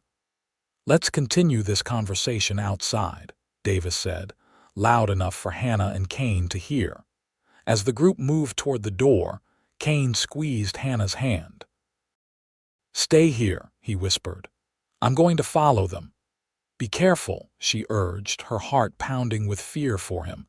Kane slipped out after Davis and his men, moving silently through the darkness. Hannah waited anxiously, one hand on her revolver, ready to help if needed. Minutes stretched into what felt like hours. Suddenly, gunshots shattered the night. 2, 3 in rapid succession. The saloon emptied as patrons rushed out to investigate or escape, leaving Hannah momentarily alone. She hurried to the door, peering out into the darkness. More gunfire erupted from an alley across the street. Without hesitation, Hannah ran toward it, her revolver drawn. She rounded the corner to find Kane crouched behind a water trough, exchanging fire with Davis and his men, who had taken cover behind a stack of crates. The arsonist lay motionless on the ground between them. Hannah took aim and fired at one of Davis's men, forcing him to duck back. Her shot provided enough distraction for Kane to adjust his position, moving to better cover. "Hannah," he called, spotting her. "Get back." Instead, she darted forward to join him, narrowly avoiding a bullet that splintered the wood beside her. Kane pulled her down beside him, his expression a mixture of exasperation and admiration. "Told you to stay put," he growled, reloading his revolver. "You're welcome for the help," she replied, peering around the trough to assess their situation. Davis and his two remaining men were still behind the crates, effectively pinning Kane and Hannah in the alley. The sound of running footsteps and shouted orders indicated the marshal's deputies were approaching, drawn by the gunfire. "We need to end this before they escape," Kane said, his voice low and urgent. Hannah nodded, understanding his concern. If Davis got away, the corporation would simply try again, perhaps with more lethal methods next time. "I'll draw their fire," she suggested. "You circle around through that doorway." Kane looked like he wanted to object, but a quick assessment of their options changed his mind. "Be careful," he said, squeezing her hand. Hannah waited until he was positioned, then deliberately exposed herself just enough to attract attention. As expected, one of Davis's men fired immediately, the bullet striking harmlessly into the trough. Hannah returned fire, not aiming to hit but to keep them focused on her position. Kane moved with silent efficiency, emerging from the doorway behind Davis and his men. "Drop your weapons," he commanded, his revolver trained steadily on Davis's back. The henchman hesitated, but Davis slowly raised his hands. "Well played," he said, turning to face Kane. "But this changes nothing. The corporation will still get what it wants." "Not this time," came a new voice from the entrance to the alley. Marshal Wilson stepped forward, his deputies spreading out to secure the scene. "Matthew Davis, you're under arrest for conspiracy to commit arson, attempted murder, and a list of other charges I'll enjoy reading to you back at my office." As the deputies disarmed and restrained Davis and his men, Wilson approached Hannah and Kane. "Been watching Davis for weeks," he explained. "Just needed something concrete to move on." "Your friend there," he nodded toward the fallen arsonist, "provided the final piece when he confessed to my deputy an hour ago." Hannah stared at the marshal in confusion. "Your deputy?" Kane's expression cleared with understanding. "The second man at the bar, I thought he looked familiar." Wilson nodded. "Undercover. We've been building a case against the Westward Development Corporation for months. Tonight's events should provide enough evidence to bring charges against the higher-ups as well." As they walked back to the marshal's office, Hannah felt a weight lifting from her shoulders. The threat that had hung over her land since her father's death was finally being addressed. Davis might have been just one player in a larger scheme, but his arrest represented a significant victory. "What happens now?" she asked Wilson as he completed the paperwork for Davis's detention. "Now," the marshal said, "we follow the money. Davis will likely try to save himself by implicating his employers. Clayton and the other directors won't escape scrutiny this time." Kane, who had been unusually quiet, placed a hand on Hannah's shoulder. "It means you're safe," he said softly. "Your land is secure." The realization washed over her like a warm wave. For the first time in months, perhaps years, the Everett ranch truly was safe, not just from outlaws and schemers, but from powerful interests that had seemed untouchable. "We should head back," she said, suddenly eager to be home. "There's a burned pasture to replant and a cattle drive to prepare for." Kane's smile was tender as he helped her into her coat. "And a wedding to plan, if I recall correctly." Hannah returned his smile, her heart full. "Yes, that too." The ride home was peaceful, the spring stars bright overhead. As the silhouette of the ranch appeared against the horizon, Hannah felt a surge of gratitude for all that had brought her to this moment, even the terrifying afternoon when outlaws had surrounded her in the barn, and a mysterious gunslinger had ridden to her rescue. "What are you thinking about?" Kane asked, noting her expression. "The day we met," Hannah replied honestly. "How different my life might have been if you hadn't happened to ride by." Kane reached across to take her hand. "Wasn't happenstance," he admitted. "I'd been watching the ranch for days, ever since I heard Cutter was in the area. Your father, before he died, he wrote to me, asked me to keep an eye on you if anything happened to him." Hannah stared at him in surprise. "My father contacted you, but he never mentioned." "He knew the kind of men who would come after the ranch once he was gone," Kane explained. "Wanted to make sure you had protection." His expression softened. "I don't think he anticipated that I'd fall in love with his daughter." The simple declaration, the first time he had used that word, made Hannah's heart swell. "No," she agreed softly. "I don't think either of us anticipated that." As they rode into the yard, the ranch quiet under the starlight, Hannah felt a sense of rightness, of coming home in more ways than one. The threats to her land had been confronted and overcome. The man beside her had chosen to stay, to build a future with her on the land her father had loved. Tomorrow would bring new challenges, replanting the burned pasture, preparing for the spring calving, planning for the cattle drive. But tonight, as Kane helped her dismount and pulled her into his arms for a kiss that promised so much more, Hannah Everett knew that whatever came next, they would face it together. Spring arrived on the prairie with its customary drama, violent thunderstorms alternating with days of brilliant sunshine, the land erupting in a riot of wildflowers and new growth. Even the burned section of the north pasture was recovering, tender green shoots pushing through the blackened earth like a promise kept. The wedding was set for early June, after the cattle drive to Abilene, but before the full heat of summer descended. Mrs. Peterson had taken charge of the arrangements, declaring that someone has to make sure this is a proper ceremony and not just you two signing papers at the marshal's office. Hannah found herself unexpectedly enjoying the preparations. After years of focusing solely on ranch work and survival, the simple pleasures of choosing a wedding dress and planning a celebration felt like luxuries she had never allowed herself to imagine. Kane approached these developments with amused tolerance, clearly more interested in the outcome than the process. Yet Hannah often caught him watching her with a tender expression that made her heart flutter, especially when she was engaged in some particularly domestic task like helping Mrs. Peterson plan the wedding menu or arranging flowers from the garden. Meanwhile, the legal proceedings against the Westward Development Corporation continued to unfold. As Marshal Wilson had predicted, Davis had quickly implicated his employers in exchange for leniency.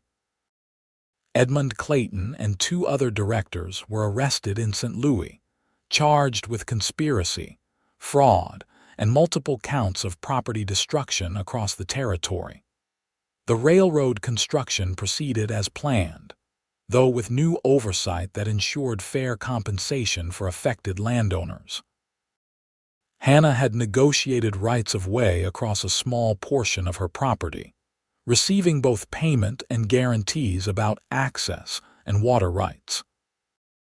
As for the coal deposits, she and Kane had decided to develop them slowly and carefully, ensuring the ranch remained primarily a cattle operation while supplementing their income with judicious mining contracts. It was a balance that honored her father's legacy while building for the future. The cattle drive to Abilene in late May was a triumphant success. Kane led the effort, managing the hands with natural authority while Hannah handled the business negotiations in town. Their herd commanded top dollar, providing a financial cushion that allowed them to hire additional permanent hands and begin improvements to the ranch house that Mrs. Peterson had been requesting for years. On the day of the wedding, the Everett ranch was transformed. Lanterns hung from tree branches, tables were set up beneath a canopy of white canvas, and flowers adorned every available surface. Guests from Wichita and surrounding ranches began arriving by mid-afternoon, the yard filling with wagons and saddled horses. In her mother's bedroom, Hannah stood before the mirror as Mrs. Peterson made final adjustments to her gown, ivory silk with delicate lace at the collar and cuffs, simple but elegant. "You look beautiful," the older woman said, blinking back tears. "Just beautiful." A knock at the door revealed Timothy, now 15 and growing into a young man. "Miss Hannah, Marshal Wilson is here with some papers. Says it's important you see them before the ceremony." Hannah exchanged puzzled glances with Mrs. Peterson. "Show him in, please." The marshal entered, hat in hand, his expression a curious mixture of solemnity and satisfaction. "Pardon the intrusion, Miss Everett. You look lovely." "Thank you, Marshal. What's so urgent it couldn't wait until after the wedding?" Wilson produced an official-looking document. "Just arrived from Topeka this morning. Thought you'd want to see it right away." He handed her the papers. "It's the final judgment in the case against the Westward Development Corporation. They've been ordered to dissolve the company and pay restitution to all affected landowners, including you." Hannah scanned the document, her eyes widening at the figure listed. "This is substantial. Seems the judge took a dim view of corporate interests threatening honest citizens," Wilson said with satisfaction. "Consider it a wedding present from the territorial court." After the marshal departed, Hannah sat on the edge of the bed, the papers still in her hand. The settlement would secure the ranch's future beyond anything she had dared to hope. Combined with the cattle proceeds and the carefully managed coal income, the Everett soon-to-be Everett Kane Ranch would be one of the most prosperous operations in the territory. "Well," Mrs. Peterson said practically, interrupting Hannah's thoughts. That's a nice bit of news, but we have a wedding to get to. Your young man is probably pacing a hole in the floorboards by now. Hannah laughed, setting aside the papers and rising to her feet. You're right. The money is wonderful, but it's not why I'm marrying him. No, Mrs. Peterson agreed with a knowing smile. You're marrying him because he rode into that barn shooting and didn't miss, and because he came back when you needed him, and because that man looks at you like you're the sunrise after the longest night of the year. The ceremony took place in the front yard of the ranch house, beneath an arch of spring flowers. Kane, looking both handsome and slightly uncomfortable in a new suit, waited with the minister as Hannah approached on the arm of Hank, whom she had asked to stand in for her father. As their eyes met, Hannah saw in Kane's gaze all the love and commitment she had come to rely on and something more, a sense of wonder, as if he still couldn't quite believe his good fortune. The vows were simple and heartfelt, spoken clearly before friends and neighbors who had come to respect both the independent young rancher and the former bounty hunter who had chosen to make a home with her. I, Kieran Kane, take you, Hannah Everett, to be my lawfully wedded wife, he said, his voice steady but touched with emotion Hannah had rarely heard from him. To have and to hold from this day forward, for better, for worse, for richer, for poorer, in sickness and in health, to love and to cherish, till death do us part. As Hannah repeated the same words, she thought of all they had already weathered together, gunfights and fires, threats and schemes, the everyday challenges of ranch life. They had proven the strength of their bond long before these formal vows. When the minister pronounced them husband and wife, Kane's kiss was both tender and possessive, drawing good-natured cheers from the assembled guests. Hannah felt herself blushing as they parted, though she couldn't stop smiling. The celebration continued well into the evening, with food and drink flowing freely, music from a fiddler brought in from Wichita, and dancing that grew increasingly enthusiastic as the night progressed. Hannah found herself passed from partner to partner for traditional reels, always returning to Kane, who danced only with her despite numerous invitations from other ladies. Not much for dancing, he explained when she teased him about it, but I make exceptions for my wife. The words sent a thrill through her. Wife. And he, her husband, official now in the eyes of the law and their community. As the festivities wound down and guests began to depart, Kane drew Hannah away from the remaining revelers, leading her toward the barn. Midnight was waiting, saddled and ready with a pack behind the saddle. What's this? Hannah asked, confused. Are we going somewhere? Kane smiled, that rare full smile that transformed his face. Just for a few days, wedding trip. He looked almost shy. There's a place about 10 miles east, small cabin by a stream. Fixed it up over the last few weeks when I told you I was checking the East Range. Hannah stared at him in delighted surprise. You've been planning this? In secret? He helped her mount, then swung up behind her, his arms encircling her waist as he took the reins. Wanted it to be a surprise. Mrs. Peterson helped with the provisions.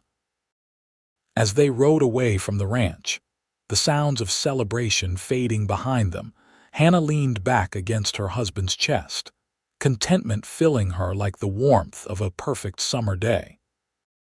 Did I mention, Kane said casually as they followed a little used trail through the moonlit prairie, that I bought the cabin and the surrounding 100 acres, wedding present? Hannah twisted to look at him in astonishment. You bought land, without telling me. Wanted a place that was ours from the beginning, he explained. Not just the ranch you inherited, somewhere we could go when we need time away. His arms tightened around her. Somewhere to start our family when the time comes. The simple statement, the casual reference to their future children, filled Hannah with such joy she could hardly speak. She reached up to touch his face, drawing him down for a kiss that expressed what words could not. The cabin, when they reached it, was a charming surprise, small but sturdy, with a wide front porch overlooking a meandering stream. Inside, Kane had prepared everything. A fire laid ready in the hearth, fresh linens on the bed, wildflowers in a jar on the table. "It's perfect," Hannah said, turning slowly to take it all in. "Absolutely perfect." Kane watched her, his expression soft in the lamplight. "I never thought I'd have this," he admitted quietly. "A home, a wife, a future that wasn't just the next bounty or the next town." Hannah moved into his arms, her hands resting against his chest. "I never thought I'd find someone who didn't want to change me, who valued my strength, instead of seeing it as a flaw."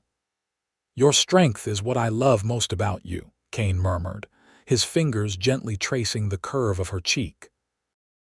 "That and your stubbornness, and your aim, which has improved considerably." Hannah laughed, her heart so full it seemed impossible to contain such happiness. "I had a good teacher." As the fire cast dancing shadows across the cabin walls, Hannah Everett Kane surrendered to the embrace of the man who had ridden into her life with guns blazing, and stayed to build a future neither of them had dared to dream possible. Outside, the prairie stretched beneath the star-filled sky, vast and beautiful and full of promise, just like the life that lay ahead of them. 1 year later, on a warm June evening, Kane stood on the porch of the expanded ranch house, watching the sun set over land that had become more home to him than any place since his childhood in Missouri. The cattle grazed peacefully in the distance, fat and healthy after a wet spring. The railroad tracks gleamed like silver ribbons along the horizon, bringing regular shipments of supplies and carrying their beef to eastern markets. The sound of a baby's cry drew his attention back to the house.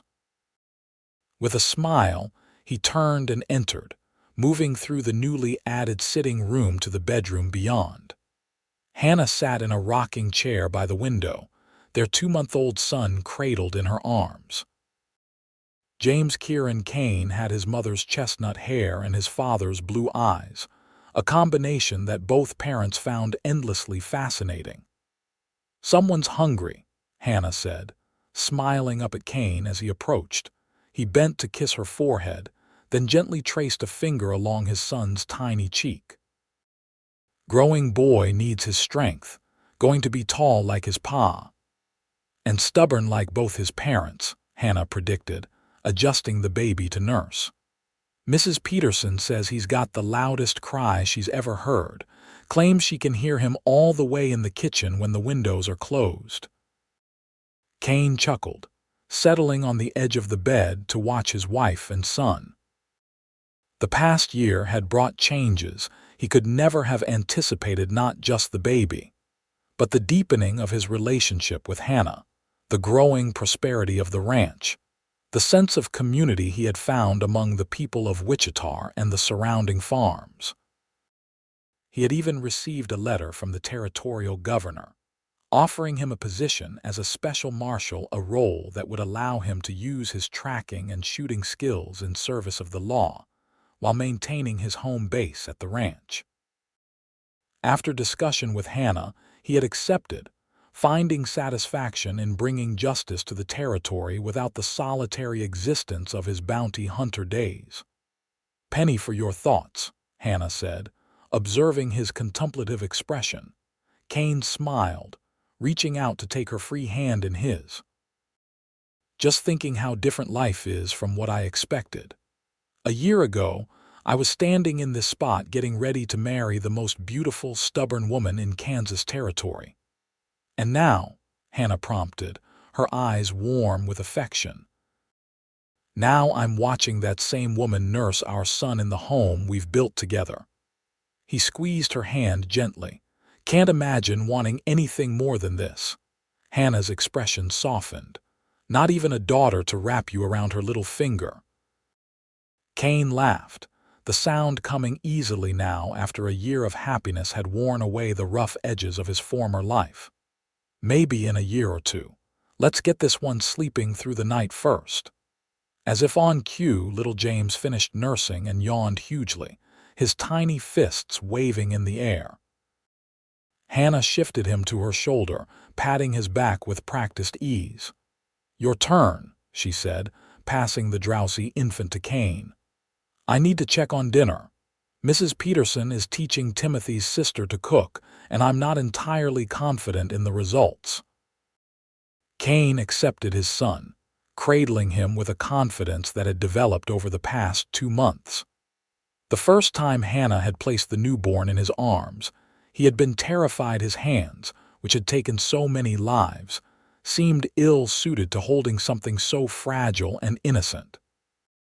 But James had simply yawned and settled against his father's chest, as if recognizing that these same hands would protect him with fierce devotion for the rest of his life.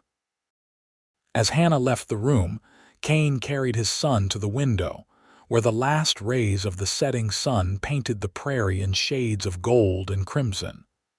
"That's your land out there," he said softly to the drowsy infant. "Your mama's family built this place from nothing. Someday it'll be yours to protect and care for." James blinked sleepily, one tiny hand clutching his father's finger with surprising strength. "But that's a long way off," Kane continued, smiling down at his son. "For now, your job is just to grow and be happy. Your mama and I will take care of the rest." Beyond the window, a rider approached along the road from town, likely one of the hands returning from delivering mail. The peaceful scene embodied everything Kane had never dared to hope for during his years of wandering. A home, a family, a purpose beyond survival.